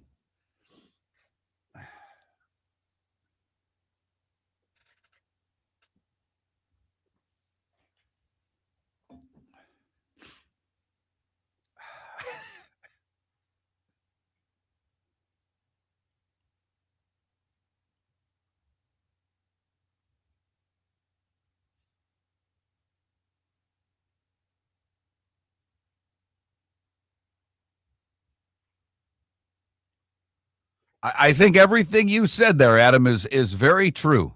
They can't, and I don't think Liam will get caught up in the moment.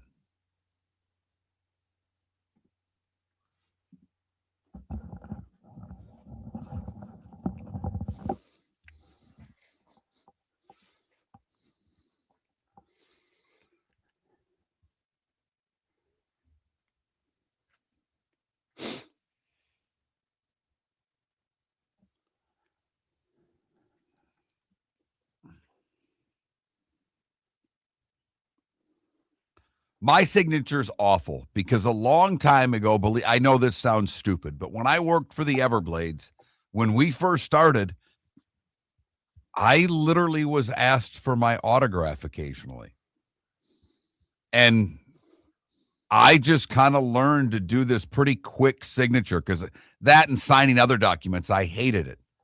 So I did my initials, my middle initials A. I would do an M and A, and I have kind of this M swoosh for Miller. It's basically an M and I and a big L, and that's my signature.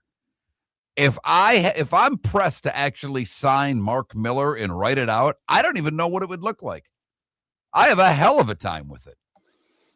Because of that very reason in Binghamton, New York, where if you were on the station I was on, you were a celebrity. And I signed thousands of autographs in my 2.5 years in Binghamton. And so I worked very quickly. I worked on, okay, I got to get a signature. So I have a big D and I start the M in Moulton at the dot on the I in David. Okay. And I actually have a pretty nice autograph because of it. But before that, no. I don't think mine's bad. You couldn't really read what it is. It's an M and A and a big M with an L. It's awful. But I can, that and having to do some more. I hate signing my name. And I have terrible penmanship, admittedly. If I print all caps, I'm not bad. Not bad, but not good. You're listening to Miller and Moulton. And now, here's Mark Miller and David Moulton. 21 minutes past the hour as we begin to head for home on this Thursday. Miller and Moulton, millerandmoulton.com, Miller_Moulton on X. Our poll question's a simple one. Who do you think wins tonight, Miami or Ole Miss? Miami, a 3.5-point favorite. Miami's never won the Fiesta Bowl. It's the only major bowl they've never won. Ooh. Uh-huh. Ooh. Yep. I mean, think about it. They lost to Penn State for the Natty in 86. It was the Fiesta Bowl. They lost to Ohio State for the Natty in 2002 season, Fiesta Bowl. Fiesta Bowl's not been good to the Canes. Did they go out in the camos for that one? Is that the Fiesta Bowl? Bowl? Jerome Brown walked right past me. I was sitting on the aisle. I had seen nothing like it. I had just turned 21. I had seen anything. I'm like, oh my goodness, that's a big man in camo. Walked right by us. Uh-huh. That's a stat right there. I know it's just a couple, but for the Fiesta. Well, I think they're 0-4 all time, but those were the two biggies. I don't know what the other two were. I think they're 0-4. At any point tonight while watching the game, will you say this is for all the Tostitos? No, we leave that to Brent. Okay. Anybody else after that last interview questioning how well they write in cursive right now? Because I am. When's the last time outside of your signature, David, that you've written anything in cursive? Because you write a lot. You passed the notes to Gary on the blue cards, but you printed those. Right. Yep. So when's the last time? I mean, do you ever write, a sweet note to your wife before leaving town? And do you do so in cursive? Signing my name on a check? No. Outside of your signature. No. I'm just saying. Otherwise, I'm hard pressed because, in fact, this obviously was card season, the holidays. And, do I sign it David? Do I sign it Dad? Okay. Like when I sign it Dad, I don't do it in cursive. Right. And we don't, my wife has Christmas cards printed. It just has our names on them. We ship them out. Now, there is a long-standing joke between my mother and I, is that apparently when I was growing up, and I mean like, single grade school growing up, that when I would sign something for my mother for whatever reason, or I'd give her a card, I would always sign my whole name. I wouldn't just, sign son or David. So every time I gave her something, it was from David Moulton. By the way, for everybody wondering, that's his whole name. David and my wife do not have middle names. No, we do not. My wife now, the irony is, by the way, my wife's maiden name is the same as her name now. Right. She never had a middle name. She took her maiden name as her Miller name. So her name is Miller. That's on her driver's license, on her passport. That's a fact. It really is. I'm wondering, did she do that in case she ever got pulled over under the influence? Okay. And the cops looking at it going, Miller. Anyway. But, yep. When you told me that story 12 years ago, I just laughed. I thought that was great. Outstanding. What's it, 13 years now? Yeah. Yeah. I will say, I was one of those kids that they graded your penmanship in elementary school. Mm-hmm. At least, before we started getting letter grades, when you were getting the S or the U. Right. The satisfactory or unsatisfactory. I don't know if I still have any of those report cards where it says Mark talks too much in class. But I do know for a fact that there were two consistent things on my grade school report cards. Mark talks too much in class and unsatisfactory with my penmanship. Mm-hmm. Every single one. So anyway, went down that road with JP Shadrick. Oh yeah, and previewed the Jags-Bills game as well. But got into a penmanship conversation because he mentioned that it's been since he was in fifth grade, right? Since the Bills have won a road playoff game. Yep, we pointed that out much earlier on the show. And hey, if they're going to get it done this year, they're likely going to have to win 3 road playoff games. Now, Buffalo, if you think about it, they haven't been in the playoffs much, since, they won the AFC title game in Miami, the 92 season. They went back to the Super Bowl the next year. They never had to play a road playoff game. But then they got beat in the first round of the playoffs at home at 95. I'm pretty sure that was the end of the Jim Kelly run. They lost the Music City Miracle on the road and then went 18 years without even making the playoffs. Then they lost in Jacksonville. They lost Josh Allen's first playoff game, 2019, was in Houston. They lost. And we all know how many times they've gone to Arrowhead and lost in the playoffs here lately. Who do you think's the least likely team in the AFC to get to the AFC title game? Pittsburgh? Oh yeah, absolutely. Who would be after that? The Chargers.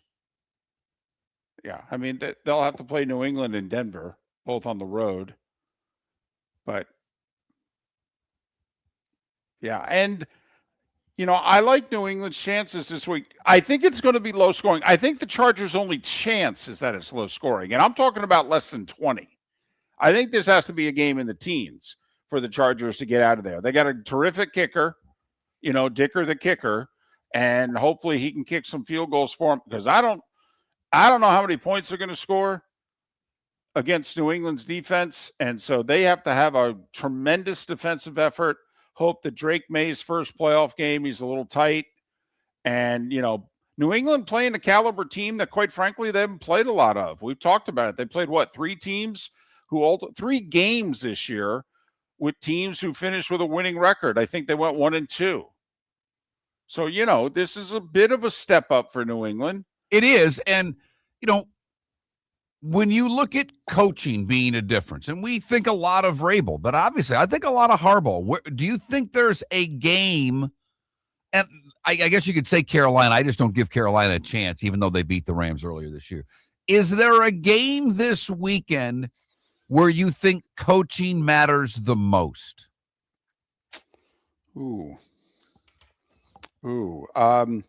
Well, Niners, Eagles.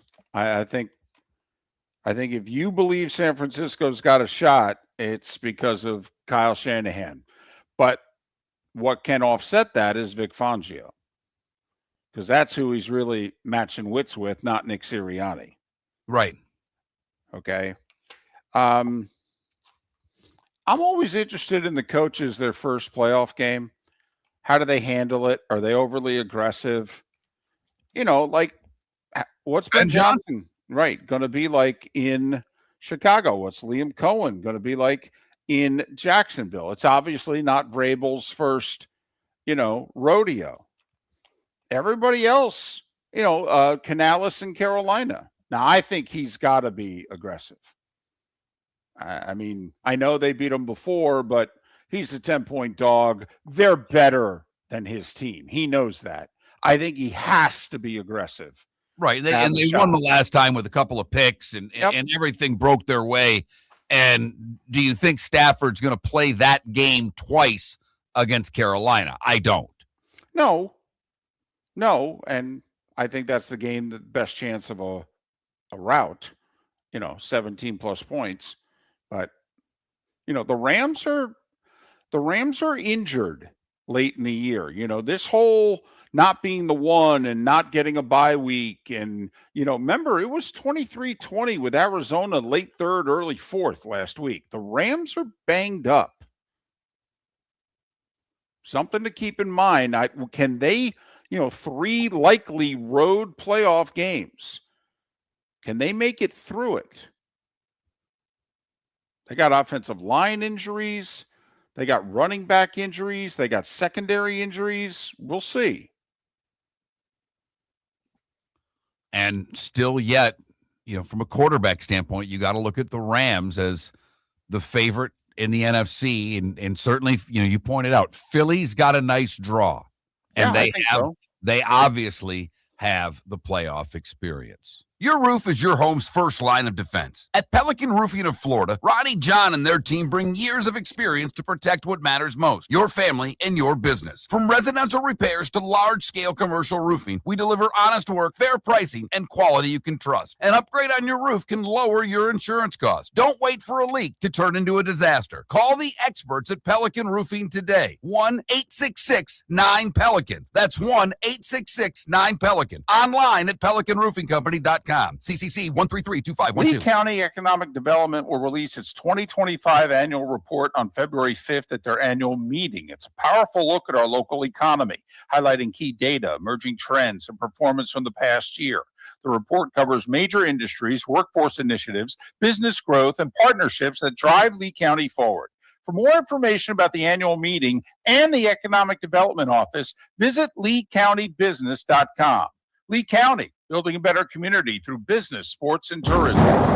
Got a cracked window or foggy glass? Don't wait for the next storm to make it worse. Your local Glass Doctor Home and Business is just down the road and ready to help. From leaky frames to shattered panes, we've got the tools and the know-how to get your home or business storm ready. With flexible scheduling and our done right promise, you'll be in good hands. So before or after the weather hits, call your neighbors at Glass Doctor. Glass Doctor, Glass Doctor. Call the Glass Doctor. We fix your pains. Oh, yeah. Mark Miller for Sleep Treatment Direct. They are helping me with sleep apnea. And by helping me, I mean curing me. No more CPAP machine. No more snoring. No more tossing. No more waking up exhausted. Their expert team got me the right treatment, fast and hassle-free. If you want to feel energized and get rid of your snoring, call Sleep Treatment Direct today. 444-1741. That's 239-444-1741. Sleep Treatment Direct. Sleep safe and sound. This is Miller and Moulton.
How could it be egg on their face after they beat Oklahoma, Left Twix? I know you asked David, but I'll answer for you.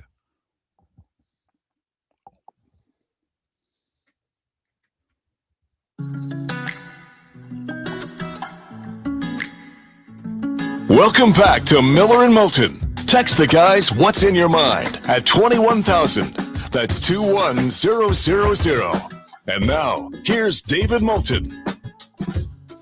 22 minutes till the top of the hour. Football Friday tomorrow. Pat Kerwin to join us.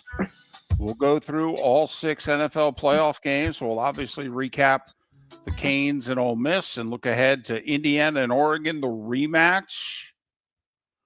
Neutral field, Indiana favored by about the same margin that Miami's favored tonight. And let me tell you, if it's Indiana-Miami, that ticket in Miami, thousands it will cost you to get into that game. No doubt. David, if it's Miami. Yeah. But I think even Indiana more than Oregon because they're coming out of the woodwork. Oh, yeah. Literally play golf with some guys from Indiana. We're all sitting around after playing golf yesterday. And they're, hey, if we win, should we go? And I mean, and I started laughing. I go, better prepare to pay, boys. And listen, I think a couple of them got it. Listen, like we've talked about, hey, I'd get online now and go to tomorrow night's game. Okay, it might be the closest you get.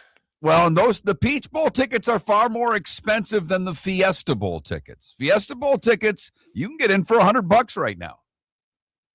I checked on flights. I don't get in time. I could leave at noon, but I land at 5:30, which just isn't enough time to get to the game. I'd probably have to drive to Tampa and get a direct. Yeah, well, because also 5:30, that's 5:30 local, and the game kicks. Yeah, the game's already kicked off. Yeah. Right.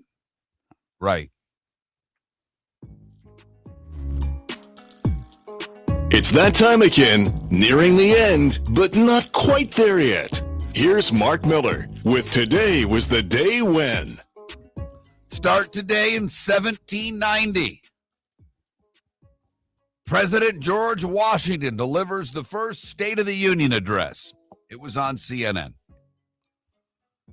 1877, Crazy Horse and his Sioux Warriors fight their last battle with the cavalry at Wolf Mountain in the Montana Territory. 1902, the first national bowling championship was held in Chicago. 1945, Kentucky sets a record in the NCAA, holding Arkansas State to 6 points. Your final, 75-6.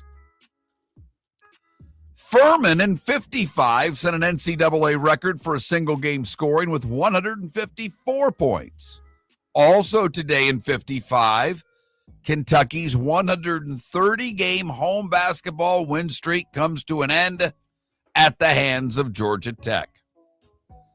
Today in 62, at the age of 21, Jack Nicklaus makes his professional debut. He tied for 50th in the LA Open. 1966, the Beatles album Rubber Soul, I think an underrated Beatles album for what it's worth, goes number 1, stays there for 6 weeks. We can work it out on the charts at number 1 as a single for 3 weeks. Today in 68, Stax Records releases Otis Redding Sitting on the Dock of the Bay. He died a month earlier. Today in 72, in 1972, the NCAA announced that freshmen can play on teams starting in the fall. Right. So football, baseball, basketball, finally, but in the fall of 72, it's the first time that freshmen played. Today in 84, the NCAA announces that the basketball tournament will have 64 teams. It was today in 2000, AFC wildcard playoff game, the Music City Miracle. I thought it was a forward pass. I did. I thought it at the time. I saw the replays. I thought it was a forward pass. You okay with the lateral call? Sorry, I thought I was going to sneeze there. Still think I'm going to, and it won't go away. There it is. I'm better.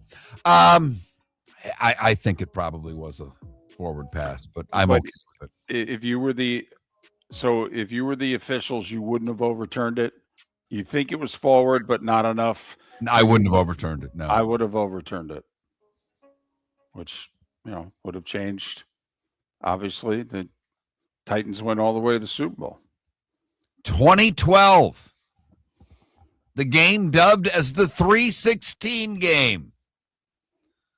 Tim Tebow connects with Demaryius Thomas on an 80-yard touchdown pass on the first play of scrimmage in overtime as the Broncos defeat the Steelers 29-23.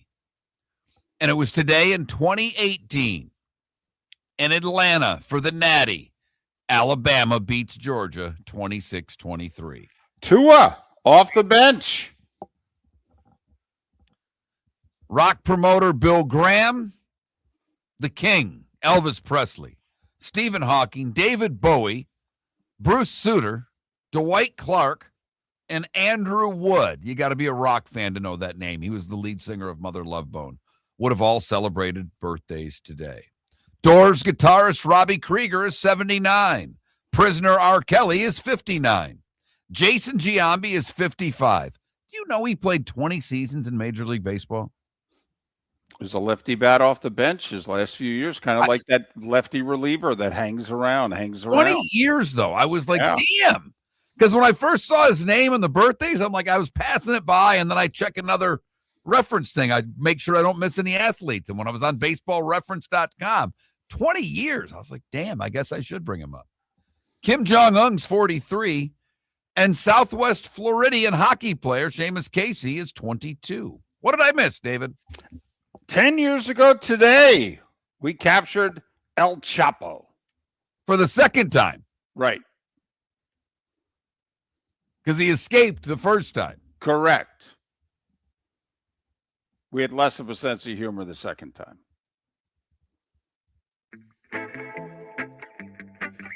Time to see life a little bit differently. Here's Mark Miller with the good, the bad, and the ugly. What you got, Mark? We go to David's favorite roadway for the good, the New Jersey Turnpike, where a 9-year-old golden retriever mix was traveling from a South Carolina shelter to a new home in Maine. They stopped in East Brunswick to let the dogs out to do their business, and the golden got loose and took off. They used drones to find the dog. Wow. And get the dog back. And now Abby is with her new family. That was right around exit 9, by the way, Mark. Isn't everything? Wondering. Oh. For the bad, we go to Port Charlotte, where I thought it was the perfect heist. But Charlotte County Sheriff's Office responded to a report of a stolen vessel. That vessel was an airboat. Surveillance footage showed the boat and the trailer being stolen from a lot where it was stored.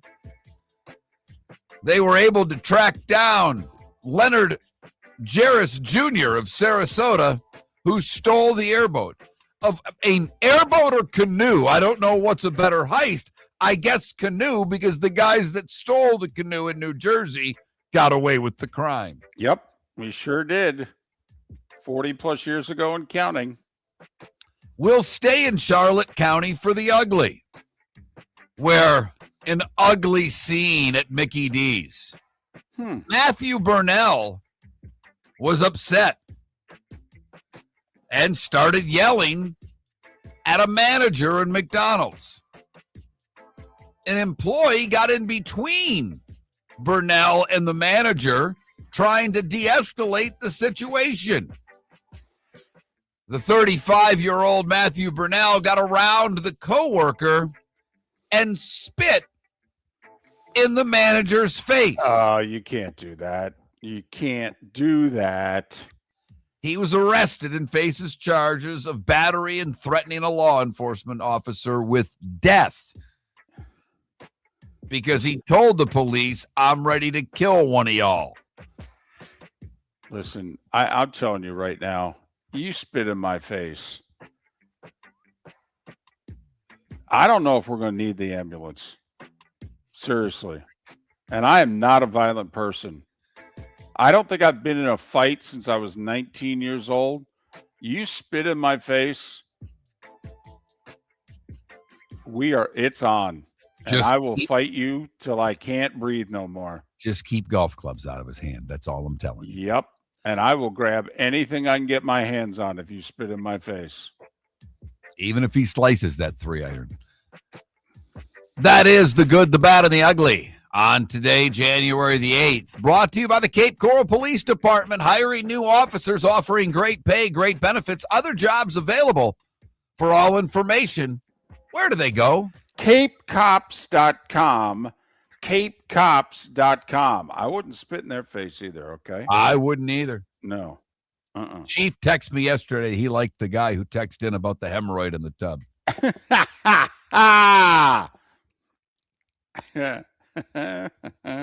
A lot of people like that text. Yeah, I got people said that qualifies as text of the year, and the year is 8 days old. I know, and it's how many shows old? What was that, show 4? Right. Live show 4, and I think we have our text of the year. I don't think they're wrong.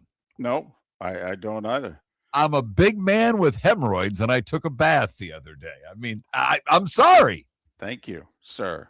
Thank you. Hope you're feeling better. 12 games in the NHL. Panthers are one of them. They're north of the border in Montreal against the Canadiens. Mark, here's 2 games I'm interested in tonight. The Devils are in Pittsburgh. The Penguins are playing good hockey of late. Way over their skis. They're playing really well, David. And the last time the Devils played, they got beat 9-0. And they left their goalie in for the whole game. Right. It could go one of 2 ways for the Devils, David. It really could. That's why I'm very interested in how they play and respond tonight. Also, and I know the odds are not in our favor, but Colorado has just lost 2 in a row. They had lost 2 games in 3 months in regulation. They had lost 2 in 3 days. What do you think the odds are for the Avs hosting Ottawa tonight? Well, I'm looking at them. They're minus 270, and I still think you take it. I think you do too. Maybe you find a way to get a couple other games you like and play a parlay with some favorites and see if you can make a little money. Only 4 games in the association. Heat are in Chicago. The good game tonight on the schedule, Cleveland's in Minnesota. None of them nationally televised, although I think the Heat game's on NBA TV, which technically counts. 3 ranked teams in college hoop tonight. They're all at home.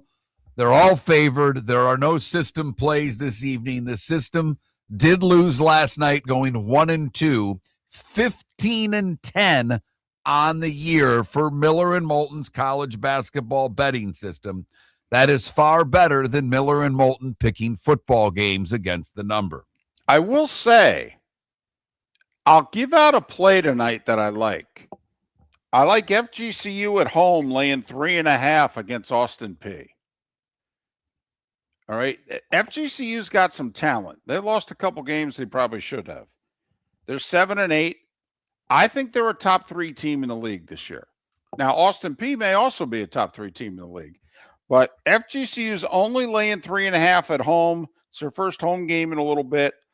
And I'm kind of leaning to say Jacksonville's getting 5.5 at home tonight against Queens. Jacksonville hasn't played a home game in a month. Florida also getting 2.5 at home against West Georgia. Yeah, but they're 2-13. They're all not right. Good. So I would stay away from the Ospreys. But I'm actually taking JU and the points at home and laying the 3.5 with the Eagles. Illinois one of the ranked teams at home. Michigan State, Illinois, Gonzaga, the three ranked teams at home. Illinois, a 22.5-point favorite against David's Rutgers Scarlet Knights tonight. Right. Who are not good, by the way. No, they're not. No, they are not. Don't get me started. Don't get me started. All right. Canes, 3.5-point favorites against Ole Miss. Over-unders 52.5. My prediction was 31-24, so I guess I'm going Canes lay the points in the over. 24-16 Miami. Ooh, look at you. That's confident. That's a lot of points. That's 12-plus points under. It sounds like you would really go under tonight. I would go under. I like the under in this game. I love Miami's defense, and I think the tempo that they're going to play the game at is conducive for the under. I hope for overs. Overs are more fun to watch. Right. Yeah, the tempo when Miami has the ball, slow. And they're going to pound the rock. Damn right they are. 7:30 tonight, 4-letter network, the Fiesta Bowl. Top 10 Canes defense, top 10 Ole Miss offense. Miami's never won the Fiesta Bowl. Play all night, play all day. Experience more in paradise at Seminole Casino Hotel. We're bringing you more with real cards and real dealers 24/7. This is the place where the action never ends. Now you can bet on your favorite team, roll the dice on craps, or spin the wheel for roulette. We've got your game. Plus, the Zigzag Girls Blackjack Pit features nonstop excitement and free drinks while you play. This is Seminole Casino Hotel, minutes away from more.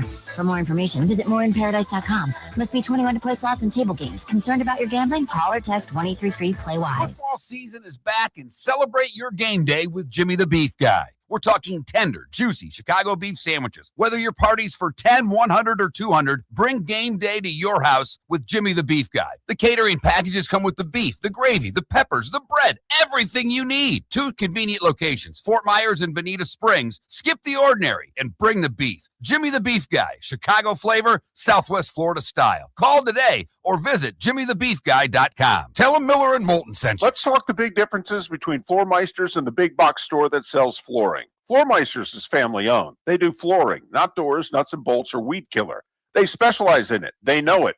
Floor Meisters backs their installer, so if there's ever an issue, good chance the boss, TJ, will come out and make it right. Floor Meisters prices beat the box stores every day of the week. When you think flooring, think Floor Meisters in Naples. FloorMeisters.com. Real people, real prices, real quality selection. The Floor Meisters, just keeping it real. American Paint Supplies, for nearly 30 years, is your one-stop shop for all your coating needs. If you are a designer, a contractor, a professional painter, or a weekend warrior, American Paint Supplies is the place where experts go to get expert solutions. At 6100 Shirley Street in Naples off of Pine Ridge, American Paint Supplies delivers the best solutions with the best products with the best support. Meet Gene and his team today at American Paint Supplies. Call 239-566-2700. That's 566-2700 or online at AmericanPaintSupplies.net. Spring training is a big win for Lee County. Beginning next month, we will proudly host the Boston Red Sox and Minnesota Twins right here in Southwest Florida. It's more than great baseball. It's jobs, visitors, and $69 million in tourism impact for our local economy. Get your tickets at RedSox.com and Twins.com. Be part of something that strengthens our community. Lee County, building a better community through business, sports, and tourism. Your roof is your home's first line of defense. At Pelican Roofing of Florida, Ronnie John and their team bring years of experience to protect what matters most, your family and your business. From residential repairs to large-scale commercial roofing, we deliver honest work, fair pricing, and quality you can trust. An upgrade on your roof can lower your insurance costs. Don't wait for a leak to turn into a disaster. Call the experts at Pelican Roofing today. 1-866-9-PELICAN. That's 1-866-9-PELICAN. Online at PelicanRoofingCompany.com. CCC 1332516. This is Miller and Moulton.